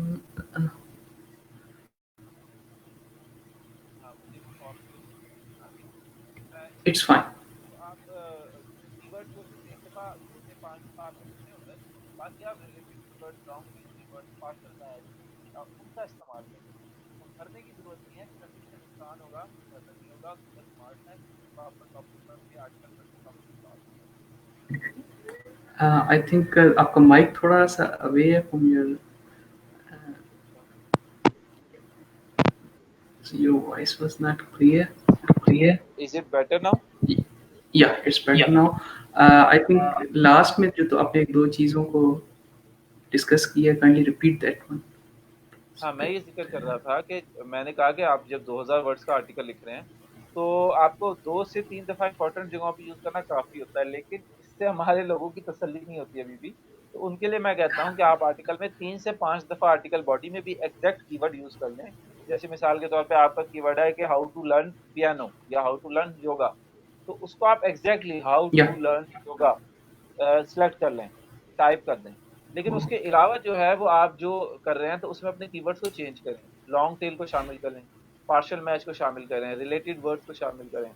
तो वो जो चीज़ें हैं वो आपको हेल्प करेंगी रैंक करने में, बजाय कि आप एक ही कीवर्ड को बार बार रिपीट करके डेंसिटी बढ़ाते रहें। दैट्स ग्रेट कि हम लोगों के पास थोड़ा सा जो लेंथी क्वेश्चन था उसका आंसर भी हम लोगों को क्लियर हो गया होगा। And as sir has mentioned that maximum 4 to 5 times अगर हम लोगों के पास 2000 वर्ड्स का है एक आर्टिकल, तो उसके अंदर फॉर्म अबाउट 5 टाइम्स हम लोग प्राइमरी कीवर्ड को रिपीट कर सकते हैं। So I hope that answer will be clear. Now, next question is that what does the keyword stemming mean? Is it hmm, helpful for the SEO? हाँ, ये जब हम लॉन्ग फॉर्म कंटेंट की बात करते हैं तो उसमें कीवर्ड स्टमिंग का इस्तेमाल करते हैं। कीवर्ड स्टेम से मुराद ये है कि जैसे एक तना होता है ना, स्टेम होता है, उससे मुख्तलिफ Exactly. शाखें निकलती हैं। अच्छा, वो शाखें आपने नोट किया होगा, शायद ही किसी ने ऐसा ऑब्जर्व किया हो कि पेड़ दरख्त सेब का है और शाखें जो है वो अमरूद की निकल रही हैं, और अमरूद की शाखों से आगे किन्नू, और किन्नू की शाखों के आगे बेर, और बेर की शाखों के आगे जो है वो अखरोट लगे। ऐसा नहीं होता। जिस फल का तना है उसी फल से शाखें निकलती हैं, उसी फल से। Exactly. तो सिमिलरली कीवर्ड स्टैमिंग क्या होती है? कीवर्ड स्टैमिंग ये होती है कि अगर आपका keyword how to learn piano है, तो उससे related how to learn piano quickly, how to learn piano for kids, या फिर आप ये कहेंगे पियानो लर्निंग टेक्निक्स। ये कीवर्ड्स हैं जो कि पियानो की लर्निंग से रिलेटेड है। तो एक ऐसा तना जिससे मुख्तलिफ कीवर्ड स्टेम कर रहे हैं, ये हम लोग इस्तेमाल करते हैं लॉन्ग फॉर्म कंटेंट, जैसे 2000 वर्ड या उससे प्लस का कंटेंट हो। तो इसमें फ़ायदेमंद है, जो इफेक्टिविटी का पूछा गया है वो बहुत ज़्यादा फ़ायदेमंद है। गूगल को पता चलता है कि ये सिर्फ़ एक मौज़ू नहीं, बल्कि उस मौज़ू से रिलेटेड जो ब्रांचेज़ हैं उसकी, उससे रिलेटेड जितनी भी हमने की है, बात की है, तो उसको रेलेवेंसी बढ़ा देता है, समझता है कि ये रेलेवेंट टॉपिक है, ज़्यादा चीज़ें कवर कर रहा है, तो उसको ज़्यादा rank. So that's a good example कि हम लोगों के पास जिस तरह आपने एक ट्री की एग्जांपल दे के हम लोगों के पास ये डिस्क्राइब किया दैट हम लोगों ने रहना है रेलेवेंट ही है, उसी हम लोगों ने कीवर्ड के साथ ही अटैच रहना है, लेकिन ये है कि we can add multiple, cover कर सकते हैं हम मल्टीपल चीज़ों को by keeping the same keyword. Another question that are the social signals important for the SEO? हुँ। देखिए, जो गूगल है ना, वो हमारी वेबसाइट को ऐसे ऑब्ज़र्व करता है जैसे एक आम बंदा को करना चाहिए। तो अगर एक ऐसा कंटेंट है जो कि सोशल मीडिया के ऊपर लोग पढ़ रहे हैं, लोग उसमें इंटरेस्ट ले रहे हैं, लोग उसको शेयर कर रहे हैं, लोग लाइक कर रहे हैं, कमेंट कर रहे हैं उसके ऊपर, तो गूगल ये कहता है कि इंसान तो वही है ना, जो सोशल मीडिया पे बैठे हुए हैं, वही सर्च इंजन पे बैठे हुए हैं। तो अगर वो एक टॉपिक को सोशल मीडिया के ऊपर पसंद कर रहे हैं, तो मेरे सर्च इंजन पे भी पसंद करेंगे। तो वो इस वजह से उसको बूस्ट दे देता है सर्च इंजन में भी। जब उसको सिग्नल्स मिलते हैं कि इस वाले आर्टिकल लोग सोशल मीडिया पे पसंद कर रहे हैं, तो उससे रेलेवेंट कीवर्ड्स के ऊपर उस आर्टिकल को रैंक हाई करना शुरू कर देते हैं। तो इस वजह से सोशल बूस्टिंग बोलते हैं जिसको, या सोशल सिग्नल्स बोलते हैं, वो आपको हेल्प करते हैं रैंक करने में। और गूगल, लेकिन आप इसको नेचुरल ही रखना चाहिए। स्ट्रैटेजी ये है कि आप पहले कंटेंट दें, कंटेंट देने के बाद आप उसको सोशल सिग्नल्स दें, फिर बैकलिंक्स करें। तो ये एक नेचुरल वे है जिसको हम एमुलेट करते हैं सर्च इंजन ऑप्टिमाइजेशन में, और ये काफ़ी मदद देता है हमें। So it's an important point कि जिस तरह currently in this time हम लोगों के पास almost everything has been shared to social media, तो हम लोगों ने जो चीज़ यहाँ पे भी एसईओ के अंदर भी माइंड में रखनी है, हम लोगों के पास सोशल सिग्नल्स, दिस मीन्स कि हम लोगों के पास वो इफेक्टिवनेस जो सोशल मीडिया पे आती है that is also important on our website side. तो उस बिल्कुल। पे ये है कि हम लोगों को this is important thing, social signals को भी हम लोगों को इम्पोर्टेंस देनी चाहिए during the search engine optimization. Then moving forward, relevant question एक हम लोगों के पास है, and that is importance of SEO friendly URL. URL का अभी तक हम लोगों ने जिक्र किया multiple times, and it is on page, जिस तरह भी हम लोगों ने ऑन पेज में भी ये पॉइंट डिस्कस किया था, that is importance of SEO friendly URL and how we can get it for our on blog. देखिए, जब आप वर्डप्रेस के ऊपर हैं और वर्डप्रेस के ऊपर आपने योस्ट की प्लगइन इंस्टॉल की हुई है या रैंक में यस। किया है, तो वो यूआरएल को बहुत फैक्टर इन करते हैं। एसईओ फ्रेंडली यूआरएल का मतलब दो है कि वो कीवर्ड जो है आप जिसको रैंक करना चाहते हैं वो यूआरएल के अंदर मौजूद हो। दूसरा एक ये हो गया, दूसरा ये है कि वो जो यूआरएल इटसेल्फ है वो बहुत ज़्यादा लेंथी ना हो। उसका स्ट्रक्चर ऐसा ना हो कि your website dot slash date slash month slash day slash आपका आर्टिकल का नाम, इतना लंबा नहीं होना चाहिए।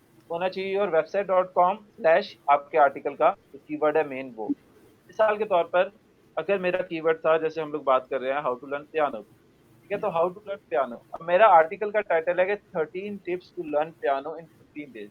ये काफी लंबा है, ये मैंने सारा का सारा यूआरएल में नहीं डाल देना कि 30 मेरी website my piano learning dot com slash 13 tips to learn pianos in 15 days. ये मैंने नहीं डालना, मैंने ऐसा नहीं करना। मैंने क्या करना है, यूआरएल में सिर्फ वो कीवर्ड डालना जिसको मैं रैंक करने वाला हूँ, which was how to learn piano. तो मेरा शॉर्ट सा यूआरएल होगा जिसके ऊपर कीवर्ड शामिल होगा, उसका स्ट्रक्चर आगे पीछे से कैरेक्टर्स, नंबर्स या कॉम्प्लिकेटेड चीजें, ये एसईओ फ्रेंडली यूआरएल कहलाता है। और ये one of the most important ranking factors को लाजमी देखना है कि ये सही हो। अक्सर बड़ी वेबसाइट स्ट्रक्चर यूआरएल का बहुत कॉम्प्लेक्स बना देती है, इसकी वजह से वो रैंकिंग काफी ज्यादा लो कर देती सो गॉट द आंसर कि हम लोगों के पास यूआरएल लाइक अ नेम जिस तरह होता है, तो आसान नाम, छोटा नाम अगर हम लोग रखेंगे तो वो हम लोगों के लिए इजीली रिकॉग्नाइजेबल होता है, like for the humans. In the same वे हम लोगों के पास जब सर्च इंजन आ जाते हैं, गूगल आ जाता है, तो उसके लिए भी सिंपल और जो हम लोग के पास कीवर्ड्स पे बेस कर रहा हो और छोटा हो हम लोग के पास URL, we should focus to that one for the है। सर्च इंजन बिल्कुल बिल्कुल। Optimization. Now moving forward, another question that is, what is keyword stuffing, and hmm. is it recommended, keyword stuffing? हाँ, कीवर्ड स्टफिंग तो अल्फाज से जाहिर है कि कीवर्ड को स्टफ कर देना, किसी के अंदर ठूंस देना, बहुत ज्यादा भर देना। तो स्टफ करने का मतलब यह है किसी चीज को गैर जरूरी, जरूरत से ज्यादा अपने पास रख लेना, जमा कर लेना। तो जैसे मैं इसी की निस्बत पैगाम देता चलूं कि हम लोग इस वक्त जो लॉकडाउन की सिचुएशन के करीब हैं, सिंध में तो मुकम्मल है, पंजाब में जरा कम है, बाकी जगह भी मुख्तलिफ हालात है। तो उस सूरत में अगर हम ऐसी जरूर अशिया जो जरूरियात की हैं, वो हम 2 हफ्ते का लॉकडाउन है तो हम 3 महीने की चीजें या 1 महीने की चीज, राशन और बाकी चीजें अपने पास स्टफ कर लें, तो ये स्टफिंग होगी और ऑब्वियसली ये रिकमेंडेड नहीं होगी। सिमिलरली आपकी वेबसाइट पे जहाँ पे जरूरत है कीवर्ड की, जहाँ पे सेंस बन रही है, मौका बन रहा है कीवर्ड के इस्तेमाल करने का, वो आप उधर कीवर्ड लिख रहे हैं, सही है। लेकिन जहाँ पे नहीं भी बन रहा, आप वहाँ पे बना बना के कीवर्ड डाले जा रहे हैं, तो वो कीवर्ड स्टफिंग कहलाएगा। तो वो जो है वो रिकमेंडेड बिल्कुल नहीं है। बल्कि अगर आप ऐसा करते हैं तो आपकी वेबसाइट रैंक हुए हुए पेज को, मिसाल के तौर पे मेरा पेज है, मैं फर्स्ट पोजीशन पे है, मैं उसके अंदर कीवर्ड स्टफिंग कर दूं, तो विद इन अ वीक वो गायब भी हो सकता है, वहां से नीचे भी आ सकता है, गायब भी हो सकता है, क्योंकि कीवर्ड स्टफिंग बहुत नेगेटिवली इम्पैक्ट करती है हमारी website. Okay, so till now जितने भी हम लोगों ने पॉइंट्स डिस्कस किए, I think this is the first one कि जिसके ऊपर हम लोगों के पास बहुत ज़्यादा नेगेटिविटी आ सकती है. So the viewer who had asked this question, he must get this point कि आपने अपनी वेबसाइट थोड़ी सी यार संभाल के रखो और ये कीवर्ड स्टफिंग वाला काम बिल्कुल नहीं करना. Now moving forward, another question that is, जिस तरह भी हम लोगों ने पहले डिस्कस किया, इमेज से relevant. So here is a question that what is the importance of image optimization in the SEO and how the images can be optimized for a blog? देखें, इसके ऊपर बहुत ज्यादा स्टडीज हुई हैं। I think we lost the question and guest is back.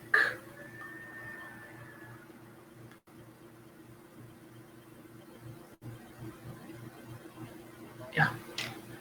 मैं ये कह रहा था कि इसके ऊपर बहुत ज्यादा स्टडीज हुई हैं, उन स्टडीज से ये बात साबित हुई है कि सेम कंटेंट एक वेबसाइट के ऊपर डाला, उसके ऊपर कोई इमेज नहीं, और सेम कंटेंट दूसरी वेबसाइट के ऊपर डाला, वो दोनों न्यू वेबसाइट थी। तो क्या हुआ इस Kindly bring a little bit close mic to you. अब आवाज को बेहतर आ रही है? Yeah, yeah, या it's better. मैं जिक्र कर रहा था स्टडीज का कि ये जो आपने सवाल पूछा है इमेजेस की इंपॉर्टेंस और उसकी ऑप्टिमाइजेशन का, तो उसमें ऐसी स्टडीज हैं जिसमें लोगों ने एक कीवर्ड लिया जिसके ऊपर उन्होंने न्यू वेबसाइट बनाई, बिल्कुल जीरो वेबसाइट शुरू से, दो। एक के ऊपर सेम कंटेंट डाला लेकिन इमेजेस के बगैर, और दूसरे के ऊपर भी सेम कंटेंट डाला लेकिन इमेजेस के साथ। तो स्टडी ने ये शो किया कि वो वेबसाइट जिसके ऊपर इमेजेस डाली गई थी वो हमेशा ऊपर रही उस वेबसाइट के जिसके ऊपर इमेजेस नहीं डाली गई। तो इस वजह से इमेजेस की तो साइंटिफिक इम्पोर्टेंस स्टडी से लाजमी आ गई कि इमेजेस का होना इम्पोर्टेंट है। अब किस तरह की इमेजेस हों और उसको ऑप्टिमाइज कैसे करें, ये अगली उस चीज की थी। तो पहली बात है, वो इमेजेस जो हों वो कंटिन्यूटी बढ़ा रही हों। ऐसा नहीं है कि आप बात करें किसी टॉपिक के ऊपर, टू लर्न पियानो, और उसके नीचे आपने एक हॉल की तस्वीर दे दी है जिसके ऊपर शायद पियानो रखा हुआ है, तो आप कहें जी मैंने बड़ी रेलिवेंट इमेज दे दी है, ऐसा नहीं है। वो होनी ये चाहिए कि इमेज आ रही हो तो वो उस जो बात उसके ऊपर हो रही थी और जो बात उसके नीचे होनी है उसमें कोई मिड मिड ब्रिज बन रही हो, उसमें कोई पॉइंट को क्लैरिफाई कर रही हो, ऊपर के पॉइंट को सम कर रही हो, सम अप कर रही हो, नीचे के पॉइंट को लीड कर रही हो, कुछ कर रही हो, या कोई इंफॉर्मेशन दे रही हो अच्छी यूजर को। तो उस तरह की इमेजेस हमने डालनी है। जनरल सिर्फ डालते ना just for the sake of image, वो अच्छी चीज नहीं है। इसके अलावा उसको ऑप्टिमाइज करने के 3 तरीके हैं। नंबर वन है कि आपकी वेबसाइट जो इमेज है उसके टाइटल में आपका कीवर्ड शामिल होना चाहिए। नंबर टू है कि उसमें जो ऑल्ट टेक्स्ट होता है, मतलब अल्टरनेटिव टेक्स्ट, कि अगर कभी इमेज ना दिखाई जा सके तो उस इमेज के एक्सचेंज में कौन सा टेक्स्ट दिखाया जाए, तो वो आपने रखना है। अल्टरनेटिव टेक्स्ट उसमें आपका कीवर्ड भी होना चाहिए, और लेकिन उसमें कीवर्ड स्टफिंग नहीं करनी है आपको। उसमें आपके साथ वहाँ पे आपने लॉन्ग टेल और मुख्तलिफ रिलेटेड वर्ड्स इस्तेमाल करने हैं। और तीसरी ये कि आपकी जो इमेज है, जी जी, It's fine. और हाँ, तीसरा ये है कि जो आपकी जो इमेज है उसका साइज लेस देन 100 KB होना चाहिए। 98% केसेस के अंदर लेस देन 100 KB ही होना चाहिए। बहुत ज्यादा होता है कि इमेज बहुत ज्यादा लंबी है या बहुत हाई क्वालिटी की जरूरत थी तो हमें 100 KB से ऊपर रखने की जरूरत पड़ रही है। तो ये 3 चीजें तो लाजमी हैं आपकी। इसके अलावा भी बहुत ज्यादा चीजें हैं लेकिन वो थोड़ी सी एडवांस हो जाती हैं, तो उसका जिक्र यहाँ पे करना मुनासिब नहीं। It's fine. Much of the things have been covered. कि हम लोग के पास image optimization is an important factor और हम लोग जी, image ऐड करेंगे. ऑल्टरनेटिव टेक्स्ट और इमेज का size. Yeah. So this means कि हम लोग के पास image optimization is an important factor. एक क्वेश्चन और इधर मेरे माइंड में भी like जिस तरह आपने स्टार्ट में बताया that you are also video editor. तो वीडियो अगर हम लोग ऐड करते हैं in spite of an image, उस पे क्या इम्पैक्ट वो आएगा? वो और ज्यादा फायदा देता है। उसकी वजह यह है कि वीडियो लोग ज्यादा देखना पसंद भी करते हैं, ज्यादा इंगेजिंग होती है, और जब वो वीडियो देखते हैं तो वो वीडियो के ऊपर ज्यादा वक्त खर्च करते हैं। तो मैंने आपसे जिक्र किया था ना ऑन पे जैसे में ड्वेल टाइम का, कि आपकी वेबसाइट के ऊपर कोई यूजर कितना ड्वेल करता है, कितनी देर रहता है, तो वो एग्जैक्टली. वीडियो से बढ़ जाता है।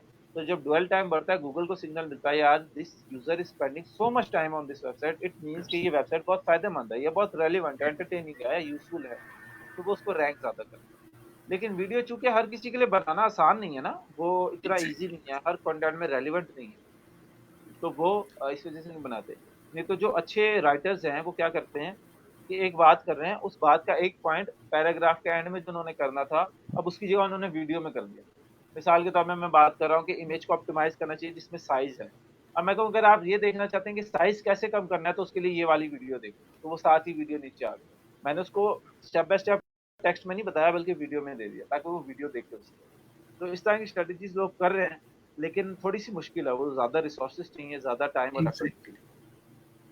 और जिस तरह आपने रिकमेंड किया है हम लोग के पास इमेज के अंदर 100 KB का, in the same way is there any recommendation for the video, उसका साइज कोई अप्रोप्रिएट साइज? हाँ, उसमें रिकमेंडेशन ये है कि साइज उसका जितना भी है वो आपने अपनी वेबसाइट के ऊपर कभी भी होस्ट नहीं करनी, unless you have dedicated server और आपकी वेबसाइट की डिमांड है कि वो स्ट्रीमिंग वेबसाइट है जिसके ऊपर आप वीडियोस खुद अपलोड करें। आपने हमेशा वीडियो जो है यूट्यूब है, विस्टिया है, जिमियो या. है, आई रिकमेंड विस्टिया पर्सनली। पेड है लेकिन बहुत अच्छा है। अगर पेड नहीं कर सकते आप तो यूट्यूब करें। यूट्यूब के ऊपर आप अपनी वीडियो अपलोड करें और वीडियो को अपनी वेबसाइट के ऊपर एम्बेड करें, उसका लिंक मिल जाता है, वो आप ठीक. अपनी वेबसाइट पे पेज पे डालते हैं तो वही यूट्यूब वाली वीडियो आपके पेज में आ जाती है। फायदा ये होता है कि आपको अपनी वेबसाइट पे अपलोड करने की जरूरत नहीं पड़ती, आपके सो सर्वर और होस्टिंग के रिसोर्सेज खर्च नहीं होते हैं, और यूट्यूब की स्पीड आपको मिल जाती है। तो साइज फिर आपका इतना रेलेवेंट नहीं रहता, बस ये है कि उसको आप एम्बेड करें सही से। दैट्स अनदर इम्पोर्टेंट पॉइंट हम लोग के पास क्लियर हो गया. और ये this is very helpful for all those that जो रिलेटिव रेलेवेंट इमेजेस और वीडियोस को यूज कर रहे हैं in their websites. So this will help you in optimizing your website. Now another question relevant to on page. That's what is the XML sitemap and how does it affect the SEO for the website? XML site map मैंने आपको बताया कि जैसे crawler का हमने जिक्र किया था, वो एक वेबसाइट को क्रॉल करता है। तो अब Exactly. क्रॉलर को क्या करना पड़ेगा, तमाम पेजेस को खुद ब खुद डिस्कवर करना पड़ेगा। मतलब Yes. आपकी वेबसाइट के ऊपर 15 तो बहुत कम थे ना, 1500 पेजेस है फॉर एग्जाम्पल, 15,000 भी होते हैं। तो वो अब उसने फिर फिर के सारे करने तो बहुत सारे वो मिस कर जाएगा। एग्जैक्टली। तो उसके लिए हम लोग क्या करते हैं, क्रॉलर और स्पाइडर्स की आसानी के लिए हम लोग एक मैप बना देते हैं, अपनी वेबसाइट का एक मैप बना देते हैं कि मेरी ये पोस्ट है, सारी पोस्ट इसके नीचे, मेरी ये पेजेस है, सारे पेजेस उसके नीचे, मेरी ये कैटेगरीज है, सारी कैटेगरीज उसके नीचे। जो जो चीजें मैंने सर्च इंजन के अंदर इंडेक्स और रैंक करवानी है, उसका मैं एक मैप बना देता हूँ, जो एक्सएमएल के डॉक्यूमेंट के अंदर होता है, डॉट एक्सएमएल के अंदर। तो उस मैप के ऊपर क्रॉलर जाके उस मैप को रीड करता है, वो कहता है अच्छा ये सारी चीजें यहाँ पे मौजूद हैं जो जो मैंने इंडेक्स करनी है। उसके अलावा मुझे ढूंढने की, डिस्कवर करने की, फिरने की जरूरत ही नहीं। तो एक्सएमएल आपको जो योस्ट एसईओ है वो बना के देता है, आप उसके जरिए बना लेते हैं इजीली साइटमैप डॉट एक्सएमएल करके। तो आपकी वेबसाइट के ऊपर वो फाइल आ जाती है वर्डप्रेस के ऊपर, क्योंकि हम वर्डप्रेस एसईओ की बात कर रहे हैं। अगर आप वर्डप्रेस से बाहर एसईओ कर रहे हैं तो आपको वो कस्टम बनवानी पड़ती है थ्रू योर डेवलपर। लेकिन जनरली हमारी ऑडियंस वर्डप्रेस की है, तो वो आप योस्ट एसईओ के जरिए बना सकते हैं। वो बहुत लाजमी है, one of the most important factors in technical SEO कि आपके पास साइट मैप एक्सएमएल नीट होना चाहिए, सीएसएस के साथ होना चाहिए, और अपडेटेड होना चाहिए। This is another important aspect of Yoast SEO, जिस तरह अभी आपने डिस्कस किया कि हम लोग के पास वर्डप्रेस पे काफ़ी सारी हेल्पफुल एप्स हैं, हेल्पफुल प्लगइन्स हैं, and Yoast SEO is also important, one one of the important of those. और उसमें हम लोगों के पास ये फॉर द साइट मैप भी यूजफुल है। सो हेयर ये हम लोगों के पास कुछ ऑन पेज से रेलेवेंट क्वेश्चंस थे फ्रॉम द ऑडियंस साइड जो हम लोगों ने कवर कर लिए। Now moving towards off page, जिस तरह ऑफ पेज का हम लोग ऑलरेडी डिस्कस कर चुके हैं that what is of page SEO, और उसमें से अब कुछ पॉइंट्स हैं जो हम लोग in a form of questions जो हम लोग के पास आए हुए हैं, we are going to discuss those. जरूर। So first one is the factors that should be considered in the off page SEO, like ये वो सवाल है जो अभी ऑडियंस ने पूछा हमसे लाइव स्ट्रीम पे। या दैट्स लाइक ऑन पेज का था हम लोगों के पास, इसी तरह ऑफ पेज से भी रेलेवेंट उसी एक क्वेश्चन का था, तो ये मैंने आपके पास सेपरेट कर लिया। मैंने कहा इट्स बेटर दैट हम लोग ये ऑफ पेज का सेपरेट रख लेते देखें, आप इसमें जो है ना ऑफ पेज एसईओ में आपने ये देखना है कि जिस वेबसाइट से आपको लिंक मिल रहा है, उस वेबसाइट का टॉपिक आपसे रेलिवेंट है कि नहीं। रेलिवेंसी सबसे ज्यादा चीज है। अगर आपकी वेबसाइट पियानो के हवाले से है और आप बैडमिंटन की वेबसाइट से लिंक ले रहे हैं, तो it will not be a good thing. हाँ, आप हैं। गिटार की वेबसाइट से लिंक ले लें तो वो फिर भी बेहतर है, लेकिन बैडमिंटन या फुटबॉल बिल्कुल ही इररेलेवेंट हो जाएंगे। तो न्यूज। सबसे पहले आपने देखनी है रेलिवेंसी। दूसरी आपने ये देखनी है कि उस वेबसाइट के लिंक जो हैं वो खुद अच्छे हैं कि नहीं अच्छे, उस वेबसाइट की अपनी लिंक प्रोफाइल अच्छी है कि नहीं अच्छी, उसके ऊपर उसका पीए और उसका डीए कितना है। फिर उसके अलावा आपने ये भी देखना है कि जो आपको लिंक मिल रहा है, ये बहुत इंपॉर्टेंट है, उस लिंक का एंकर टेक्स्ट क्या है।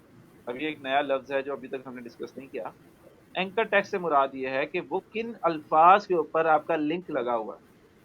अगर आपका लिंक लगा हुआ है क्लिक हेयर के ऊपर, तो वो इतना फायदेमंद नहीं है अगर आपका लिंक लगा हो लर्न पियानो के ऊपर। तो लर्न पियानो जो है वो क्लिक हेयर के अल्फाज से ज्यादा रेलिवेंट है आपकी वेबसाइट से। तो इस वजह से आपने एंकर टेक्स्ट, वेबसाइट की रेलिवेंसी, उसका पीएडी है, उसकी अपनी लिंक प्रोफाइल, और उसको ट्रैफिक कितनी आ रही है, ये तमाम चीजें जो है वो ऑफ पेज एसईओ में देखनी है। फिर इसके अलावा आपने ये भी देखना है कि आपका ऑफ पेज एसईओ अचानक से ना बन जाए कि आपने एक दिन 10,000 लिंक्स बना लिए किसी को पैसे दे के, किसी सॉफ्टवेयर के जरिए। तो गूगल कहता है अचानक से इतने ज्यादा लिंक कैसे मिल सकते हैं, वो अननेचुरल पैटर्न है। तो आपने अपना पैटर्न नेचुरल रखना है। अगर आप लिंक खुद बना भी रहे हैं या खरीद भी रहे हैं, तो वो पैटर्न नेचुरल होना चाहिए इस तमाम चीज़ों के बावजूद। इसके अलावा लिंक वेलोसिटी और ये तमाम चीज़ें जो हैं वो थोड़े से एडवांस टॉपिक हैं, उनको आप खुद से एक्सप्लोर ज़रूर कीजिएगा, लेकिन ये बुनियादी जो है वो मैंने आपको बता दी। थैंक्स अ लॉट कि हम लोग के पास ऑन पेज और ऑफ पेज के अंदर एक डिफरेंशिएशन आ गई, and I hope that audience will easily get this कि what is the factors for on page and now what are for the sir off. आपके इसके ना जिसने क्वेश्चन पूछा है, अगर वो आप नाम पढ़ सके तो थोड़ा ज़्यादा बेहतर रहेगा। ओके, मैं साथ साथ ये भी इनको मेंशन करता जाता हूँ। अनदर क्वेश्चन जो हम लोगों के पास रिसीव हुआ, that is from the mister Faizan, that is how the backlinks are important for the SEO. देखें, बैकलिंक्स जो हैं वो इतने इम्पोर्टेंट हैं जितना किसी इलेक्शन में खड़े हुए कैंडिडेट के लिए वोटिंग इम्पोर्टेंट है। बेसिकली बैकलिंक्स हैं ही वोट्स। गूगल ये देखता है कि एक वेबसाइट को बाकी वेबसाइट्स लिंक कर रही हैं, तो इसका मतलब है वो उसको वोट कर रही हैं कि ये वेबसाइट इस टॉपिक से रेलिवेंट है, ये वेबसाइट इस हवाले से अच्छी है। तो जितने ज़्यादा हमें अच्छे लोगों से वोट मिलेंगे, अगर अब एक डॉक्टर को मोटरसाइकिल मैकेनिक्स की कम्युनिटी वोटिंग करना शुरू कर दे, तो वो डॉक्टर के लिए रेलिवेंट नहीं है, चाहे वो 10,000 ही क्यों ना हो। लेकिन अगर एक डॉक्टर को 10 अच्छे डॉक्टर्स रिकमेंड करते हैं, तो वो उस डॉक्टर के लिए ज़्यादा अच्छी है। तो हम लोगों ने ये देखना है कि हमारे पास जितने ज़्यादा बैकलिंक्स हैं, उतने ज़्यादा वोट्स हैं, लेकिन वो वोट्स रेलेवेंट भी होने चाहिए। तो क्वांटिटी के साथ-साथ हमने क्वालिटी भी देखनी है। बैकलिंक्स बहुत ज़्यादा इंपॉर्टेंट है, वोट की हैसियत रखते हैं, और ये हम लोगों को कोशिश करनी चाहिए, एज़ ए ब्लॉगर हम करते हैं कि हम ज़्यादा से ज़्यादा रेलेवेंट से रेलेवेंट हासिल कर सकें। दैट्स ग्रेट कि हम लोगों के पास बैकलिंक की एक इम्पोर्टेंस है, and we must have to focus on this thing. And I hope that Mr. Faizan has got this. Now, another question that is by the Mr. Fahim: how can we find the quality backlinks uh, for our website? जिस तरह भी backlinks की बात हुई है, तो backlinks ही relevant उन्होंने की है, that how can we find the quality backlinks? Faheem देखें, क्वालिटी बैकलिंक्स आपको मिलेंगे। एक ये तरीका है कि आपका जो टॉपिक है, चूँकि मैंने आपको कहा पहले आप कंटेंट लिखेंगे, फिर आप सोशल शेयरिंग करेंगे, फिर जाके आप बैकलिंक्स का सोचेंगे। तो जब आप कंटेंट लिख रहे हैं और सोशल शेयरिंग कर रहे हैं, तो आपको उससे रिलेटेड बहुत ज़्यादा वेबसाइट्स मिलेंगी जो आपके टॉपिक से रिलेटेड है, आपके टॉपिक से हवाले से अच्छा काम कर रही है। तो आपने क्या करना है, उन उन जो वेबसाइट को चलाने वाले हैं, वेब मास्टर्स हैं, मॉडरेटर्स हैं, उनसे आपने रिलेशनशिप बिल्डिंग करनी है। उधर कमेंट करें, उनको ईमेल्स भेजें, उनसे बातचीत करें, उनके फोरम्स पे जाएँ। तो उधर से आपको बैकलिंक्स की अपॉर्चुनिटी मिल जाएगी, जो कि रेलेवेंट भी हैं, कॉन्टेक्चुअल भी होंगे, सारी चीज़ें होंगी। इसके अलावा जो दूसरा तरीका वो ये है कि ahrefs.com जो मैंने आपको बताई जो टूल था, उसके अंदर Yeah. आप अपने कंपेटिटर्स की वेबसाइट्स को डालते जाएँगे। उन वेबसाइट्स ने जहाँ से लिंक्स लिए हुए हैं, वो आपको वेबसाइट्स मिल जाएँगी। तो उन वेबसाइट ने जहाँ से लिंक लिए हैं, उनका आपको डीए भी मिलेगा, उनका आपको पीए भी मिलेगा, उनकी बैकलिंक प्रोफाइल भी उधर मिलेगी। तो आप उधर से ईज़िली पता कर सकते हैं कि यार इस वेबसाइट के पास ये 1500 लिंक्स हैं, उनमें से ये 600 लिंक्स बहुत अच्छे वाले हैं। इन 600 को मैं भी ट्राई करता हूँ। 600 में से आप 60 नहीं तो 6 तो हासिल कर ही सकते हो ना। मतलब 1% 600 में से तो आप हासिल कर ही लेंगे। तो वहाँ से आपको रेलेवेंट और क्वालिटी बैकलिंक्स मिल जाएँगे। Okay, I hope Fahim had got the answer. And another that question from the Shazeb. What is the link juice? It's a new Shahzeb, question for me. Link juice relevant है backlink से ही। अब ये मैंने बात की ना कि जैसे एक बैकलिंक है, वो आपने ये भी देखना है कि उस वेबसाइट की अपनी अथॉरिटी क्या है। तो अगर एक वेबसाइट की अथॉरिटी है फॉर एग्जांपल 40 आउट ऑफ 100, तो वहां से अगर आपको लिंक मिलेगा, तो उसका उसकी जो पावर है ना, उस लिंक की जो वोटिंग की जो उस वोट की जो अहमियत है, उसको आप समझें लिंक जूस है। अगर एक डॉक्टर को मोटरसाइकिल मैकेनिक से लिंक्स मिले सॉरी एक डॉक्टर को मोटरसाइकिल मैकेनिक से लिंक्स मिल रहे हैं, तो वो कम जूस ट्रांसफर करेंगे, कम अथॉरिटी, कम पावर ट्रांसफर करेंगे, जबकि उस डॉक्टर को डॉक्टर की कम्युनिटी से ही वोट्स मिले, तो वो ज्यादा अथॉरिटी ट्रांसफर करेंगे। सिमिलरली लिंक जूस है कि आपको अगर किसी ने वेबसाइट ने लिंक दिया है, तो उसमें बहुत सारी चीजें मैटर करती हैं। एक ही मैटर करता है उस वेबसाइट की अपनी अथॉरिटी कितनी है। तो जितनी ज्यादा अथॉरिटी होगी, उतनी ही ज्यादा अथॉरिटी आपको भी ट्रांसफर हो जाएगी। दूसरा ये मैटर करता है कि वो लिंक उसने किस जगह पे दिया है। तीसरा ये मैटर करता है उसका एंकर टेक्स्ट क्या है। चौथा ये मैटर करता है कि उसने कितने लोगों को लिंक दिया है। मिसाल के तौर पर उसने 1500 लोगों को लिंक किया हुआ एक में। अब वो पूरी की पूरी जो उसकी अथॉरिटी है जो 40 थी, वो 1500 लोगों में डिवाइड होगी। और अगर उसने सिर्फ 5 लोगों को लिंक किया है, तो सिर्फ 5 में होगी। अगर सिर्फ आपको डिवाइड लिंक दिया, तो सिर्फ आप में जाएगी। तो ये लिंक जूस है कि किसी लिंक की आपको कितनी अफादियत मिलती है, कितना आपको पावर और अथॉरिटी मिलती है। वो ट्रांसफरेंस जो है, वो जूस के तौर पे यहाँ एसईओ टर्मिनोलॉजी में बोली जाती है, जिसको हम लिंक जूस कहते हैं। So I hope that Shazeb had got the answer of this link juice. जो हम लोगों के पास links हम लोगों ने use किए होते हैं अपनी website के अंदर, उसका क्या effect आता है. So now moving forward, ये भी हम लोगों के पास I think off pitch से relevant question है. uh, I hope that you're fine, और carry on हम करें, थक तो नहीं गए सर? नहीं नहीं नहीं सर, मेरा तो वो We will बड़ा move वो on. क्लासेस पढ़ा पढ़ा के जो ना उसका That's a very fine कि आप इतना टाइम हम लोगों को दे रहे हैं, and I hope that this all will be helpful for audience, और हम सब के लिए, इवन मेरे लिए बहुत सारी चीज़ें लर्निंग के लिए हैं इसमें. Now another question that is relevant to off page, and that is by the Umar Khan. What is domain and page authority, and how it how to improve it? What are recommended tools to check the domain or page authority? ठीक है। नाम क्या बताया आपने इनका? He's Umar Khan. Umar Khan. Umar देखें, जो recommended tool है ना इसके लिए वो है moz.com, moz.com, क्योंकि ये पी और डी ए टर्मिनोलॉजी ही उसने निकाली है, domain authority and page authority. अब इसका मतलब क्या है? इसका मतलब ये है कि एक डोमेन किसी टॉपिक के ऊपर कितनी अथॉरिटी रखता है। 100 में से ये नंबर मिलता है कि अगर एक पेज, एक वेबसाइट है, मिसाल के तौर पे CNN या BBC.com, और एक वेबसाइट है फॉर एग्जांपल मेरा शहर, मेरी मेरे फॉर एग्जांपल आप बताएं मेरे शहर का कोई एक नया वो आ गया कि लाहौर न्यूज़ डॉट कॉम, तो BBC.com की न्यूज़ सेक्टर में ज़्यादा अथॉरिटी है। एक ही न्यूज़ अगर लाहौर न्यूज़ छापे और BBC छापे तो लोग BBC को ज़्यादा क्रेडिबल भी समझेंगे और ज़्यादा पढ़ना भी पसंद करेंगे। तो ये तो आगे डोमेन की अथॉरिटी है। अब है जिसको डीए बोलते हैं, अब आता है पेज अथॉरिटी जिसको हम पीए बोलते हैं। मतलब ये कि बीबीसी ने एक पेज छापा और एक पेज मैंने छापा, लेकिन मेरे पेज को ज्यादा लिंक्स मिले, ज्यादा उसकी प्रमोशन हुई, ज्यादा उसके ऊपर डिस्कवरी हुई, तो मेरी डोमेन अथॉरिटी कम होने के बावजूद पेज अथॉरिटी ज्यादा हो सकती है। आप ऐसे करें कि गुमनाम शख्स के हाँ, एक बड़ा काबिल जो है शख्स या खातून है वो पैदा हो जाती है और वो बड़ा नाम बना देती है। तो क्या होता है कि कई जगह पे होता है वो डोमेन अथॉरिटी की वजह से बच्चे पहचाने जाते हैं, और कई दफा होता है जहाँ पे बच्चों की वजह से वालिदैन पहचाने जाते हैं, पेज अथॉरिटी की वजह से डोमेन पहचाना जाता है। तो ये कॉन्सेप्ट है डोमेन एंड पेज अथॉरिटी का। अब आप इसको बढ़ा कैसे सकते हैं? बढ़ाने के लिए बैक लिंकिंग और उसकी एज बढ़ने में। पहला फैक्टर तो एक नेचुरल है उसकी एज। दूसरा फैक्टर है कि आप बैकलिंक्स बनाए रेलिवेंट अच्छी जगहों वाले, जैसे हमने बैकलिंक बनाने के में जिक्र किया।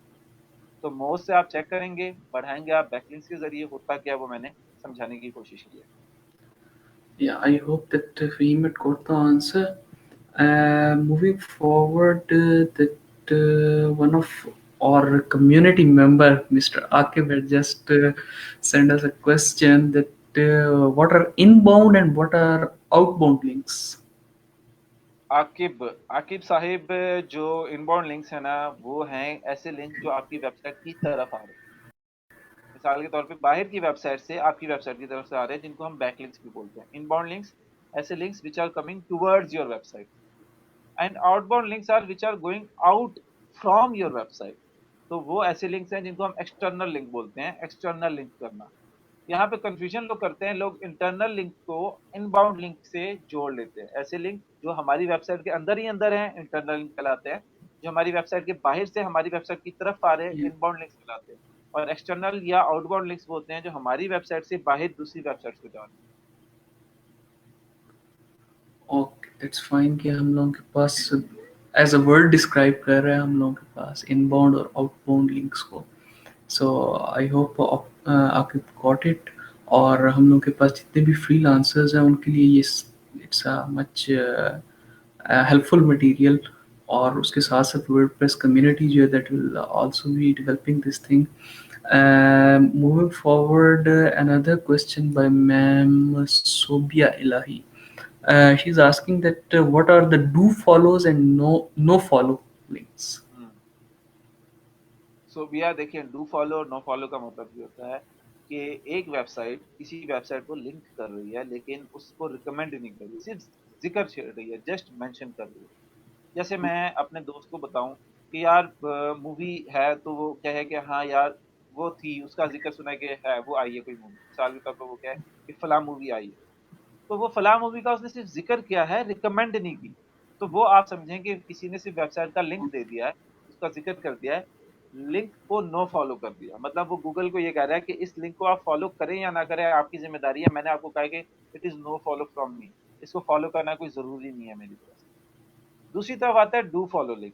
वो ये है कि मैं दोस्त से पूछूं कोई मूवी है तो वो मुझे बताए कि हाँ ये मूवी है, ये बहुत अच्छी है, तुझे बहुत पसंद आएगी, इसको लाजमी देखना है आपने, ये आपको बड़ी पसंद आएगी, ये आपकी मर्जी की, आपके मिजाज के मुताबिक है, वगैरह वगैरह।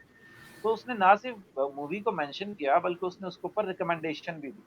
तो same goes for do follow link, कि अगर कोई ऐसी वेबसाइट है जो किसी वेबसाइट को लिंक करती है और उसको डू फॉलो करती है, जो बाय डिफॉल्ट होता है वो, तो गूगल ये समझता है कि इस वेबसाइट को इस टॉपिक के हवाले से रिकमेंड भी कर रहा है।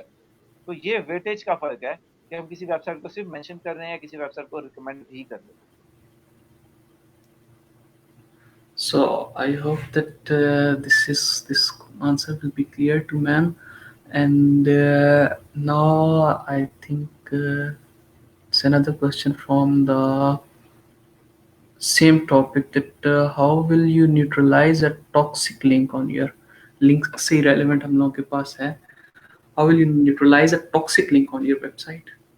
हाँ, हमारी वेबसाइट्स वो चूँकि पब्लिक होती हैं, तो लोग उसके ऊपर नेगेटिव लिंकिंग भी करते हैं, जो कंपेटिटर्स होते हैं या ब्लैक हैट एसईओ करने वाले होते हैं। तो उसका सबसे बेहतरीन तरीका ये है कि अगर तो वो बैकलिंक ऐसा है जिसको आप जाके रिमूव कर सकते हैं या उस वेबमास्टर से करवा सकते हैं, तो आप उससे फ़ौरन राब्ता करें, उससे कहें ये बैकलिंक गलती से आया है या मैंने नहीं लगवाया और ये बड़ा इर्रेलेवेंट है, ये आपकी वेबसाइट को भी नुकसान दे रहा है और मेरी वेबसाइट को भी, तो आप इसको रिमूव कर दें, तो वो रिमूव कर देते हैं। लेकिन जब आप ये काम कर रहे हैं तो चूँकि इसमें टाइम लग सकता है, तो उसका एक तरीका होता है जिसको गूगल ने रिकमेंड किया है, वो गूगल कहता है गूगल आप गूगल को बता दें, ये भई ये जो लिंक है, इसका ज़िम्मा मैं नहीं ले रहा, इसका जो भी फ़ायदा होगा वो भी आप मेरी वेबसाइट को ना दें, जो भी नुकसान हो रहा है वो भी आप इस वेबसाइट को ना दें, इसको मैं डिसअवॉव कर रहा हूँ। मतलब मैं इसको अपने ज़िम्मे से उठा रहा हूँ, डिसअवॉव कर रहा हूँ। तो ये गूगल डिसअवॉव टूल होता है। हम एएचरेफ, मोज़, सेमरश, इसके अलावा तमाम टूल्स हैं, उनके ज़रिए जो है अपनी बैकलिंक प्रोफ़ाइल निकाल लेते हैं, जैसे सबस्टैट है, और उस बैकलिंक प्रोफ़ाइल में जो इर्रेलेवेंट होते हैं, वो सारे के सारे इकट्ठे करके गूगल को भेज देते हैं कि जनाब गूगल सर्च कंसोल के ज़रिए कि ये लिंक्स मेरे नहीं हैं, मैं इसका ज़िम्मा नहीं लेता, इसकी अच्छाई भी मुझे ना दें, इसकी बुराई भी मुझे ना दें। आई डोंट वांट कि ये लिंक मुझे पॉज़िटिवली या नेगेटिवली इम्पैक्ट करें। तो गूगल आहिस्ता-आहिस्ता उन लिंक का इम्पैक्ट आपकी वेबसाइट से निकाल देता है। इसके साथ-साथ जब वो इम्पैक्ट कर चुके हों और आपको देर में पता चले, तो आप ये तो करेंगे ही जो मैंने आपको बताया। आप Yeah. उसके साथ-साथ उसकी सोशल शेयरिंग, कंटेंट को अपडेट करना और न्यू बैकलिंक, पॉजिटिव बैकलिंक बनाएँगे। इससे आपका जो टॉक्सिक उसका जो इम्पैक्ट था, वो जल्दी खत्म होगा, बजाए कि खाली आप डिसअवॉव करें। यानी उसको ओवरकम करने के लिए हम लोग नए बैकलिंक्स देंगे, दैट प्रॉपर वन, जी, बिल्कुल। और उसका इफेक्ट हम लोगों के पास रिमूव हो जाएगा. सो I hope this answer will be clear. Now there are about two questions that are from the community, WordPress community. That first one is that, does the programming language used to build the website affect the ranking of the website? Hmm, hmm. Programming languages हम लोग के पास जैसे multiple हैं, so उन languages, is there any language that is more appropriate, या हम लोग के पास इससे कोई इफेक्ट नहीं होगा, और रैंकिंग में भी क्या इफेक्ट आएंगे? देखें, ये जो डॉक्यूमेंट्स होते हैं, ये ज़्यादा एचटीएमएल में होते हैं, जो वेब के या डॉक्यूमेंट्स होते हैं। इसके अलावा भी मुख्तलिफ लैंग्वेजेज़ हैं जिसकी वजह से वेबसाइट बनती है। तो वो वेबसाइट जिस भी लैंग्वेज में बने, वो जस्ट अंडरस्टैंडेबल टू रोबोट्स होनी चाहिए और वो मेसी नहीं होनी चाहिए। लाइट वेट कोड होना चाहिए। उसमें वो तमाम चीज़ें जो एसईओ में देखनी है कि टाइटल टैग, मेटा डिस्क्रिप्शन, तमाम चीज़ें प्रॉपर तरीके से आ रही हों। कोड बहुत ज़्यादा चंकी ना हो, नीट हो, स्ट्रक्चर्ड हो। ये चीज़ें आप देखें, फिर वो कोड जिस मर्ज़ी ज़बान में हो, वो इतना इम्पैक्ट नहीं करता। उसके जो प्रिंसिपल्स हैं, उसका नीट होना, लाइट वेट होना, छोटा होना, स्ट्रक्चर के साथ होना, एसईओ कैपेबिलिटीज़ होना, ये ज़रूरी है, फिर चाहे लैंग्वेज जो मर्ज़ी हो।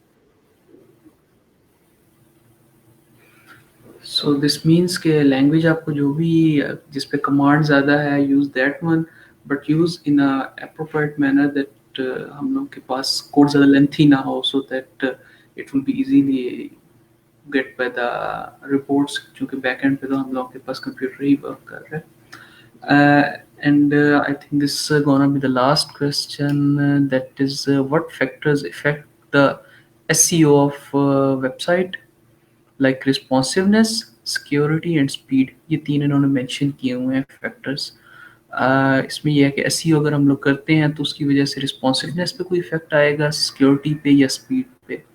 And another one is that important SEO factor in 2020 and beyond to 2020. अभी हम लोग 2020 में हैं, तो अभी तक हम लोगों के पास एसईओ के इम्पोर्टेंट फैक्टर्स कौन से हैं, और उसके बाद आगे भी हम लोगों के पास, after that what you could see, आप क्या आगे रेकमेंड करेंगे? ठीक है।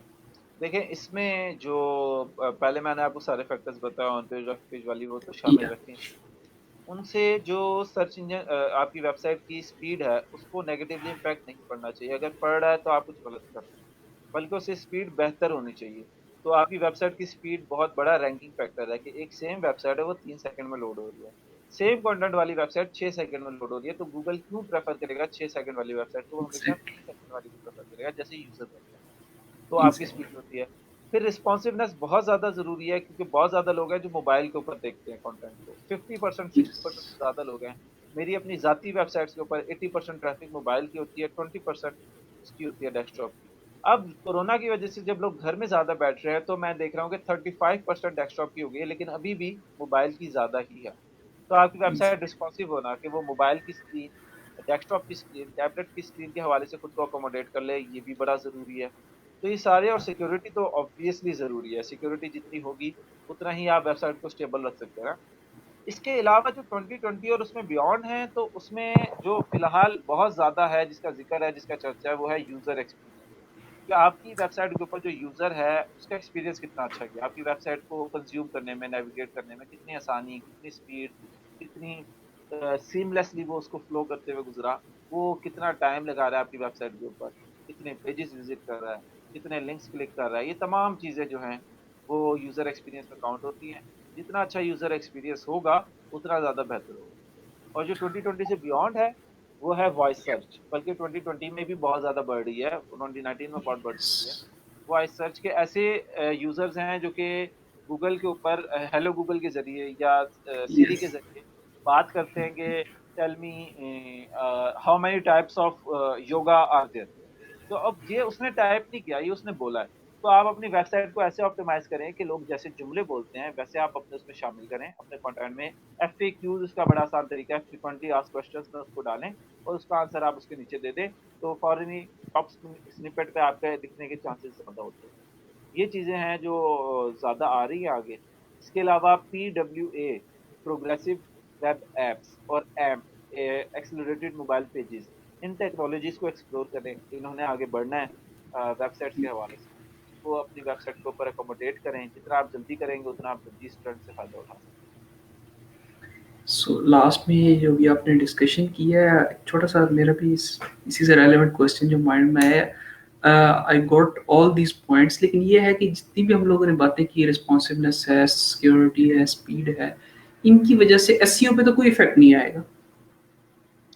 नहीं आएगा, क्योंकि ये जो रिस्पॉन्सिवनेस है ना, ये गूगल देखता है। यूज़र एक्सपीरियंस का ताल्लुक है, यूज़र एक्सपीरियंस का एसईओ से ताल्लुक है, तो इम्पैक्ट आ रहा है। सिक्योरिटी का ताल्लुक हमारी वेबसाइट की नीटनेस, सस्टेनेबिलिटी से है, उसका ताल्लुक अगेन यूज़र एक्सपीरियंस से है, स्पीड से है, वो आ रहा है हमारे ऊपर इम्पैक्ट। तो गूगल इनको डायरेक्टली मॉनिटर कर रहा है, ये हमारे ऊपर आता है इम्पैक्ट। सो दिस मीन्स जितने ज़्यादा हम लोगों के पास रिस्पॉन्सिव होगी, this mean that will be more ranked up in the हाँ, सेम वे। अगर लेकिन स्पीड अक्सर वर्डप्रेस वेबसाइट्स को इसको टेंशन लेने की ज़रूरत नहीं है, क्योंकि अक्सर जो मॉडर्न थीम्स हैं वो रिस्पॉन्सिव होती हैं, उसमें जिसका मेक श्योर करते हैं कि आपका कंटेंट भी मोबाइल फ्रेंडली है। बस उसके अलावा आपको ज़रूरत नहीं है इतना करने की। That's great, we had learned a lot today. काफ़ी सारे पॉइंट्स थे हम लोग के पास, क्वेश्चंस थे ऑन पेज, ऑफ पेज से relevant, and we had covered a lot of things today. And I would like to thank you कि आज आपने इतना सारा टाइम दिया हम लोगों को। You had shared a lot of knowledge with us, क्योंकि नॉलेज ही एक ऐसी चीज़ है जो हम लोगों के पास विच इज़ जिसका कोई हम लोगों के पास रेसिप्रोकेशन नहीं है। नहीं, बहुत नॉलेज ऐसी शुक्रिया। चीज है। दरअसल में ना नॉलेज शेयर करने से ही सीखते हैं। जब हम ये सिखा रहे होते हैं तो एग्जैक्ट। उससे हम लोग अगेन बहुत ज़्यादा अपनी ही टीचिंग को, लर्निंग को पुख्ता कर रहे होते हैं। तो आपका शुक्रिया, आपकी कम्युनिटी का, कि मुझे कंट्रीब्यूट करने का मौका दिया। और इंशाल्लाह ताला हम ऐसे सेशंस करते रहेंगे आइंदा भी, जब भी हमें ज़रूरत होगी। Inshallah, you are welcome for the sessions. And once again, on the behalf of whole team of WordPress, whole community, Ma'am Salma Noreen, who is leading the community, I would like to thank you once again for your time, your knowledge, and hope to see you soon once again in the coming session. It was my pleasure talking to you as well. Thank you. Thank you. Allah Hafiz.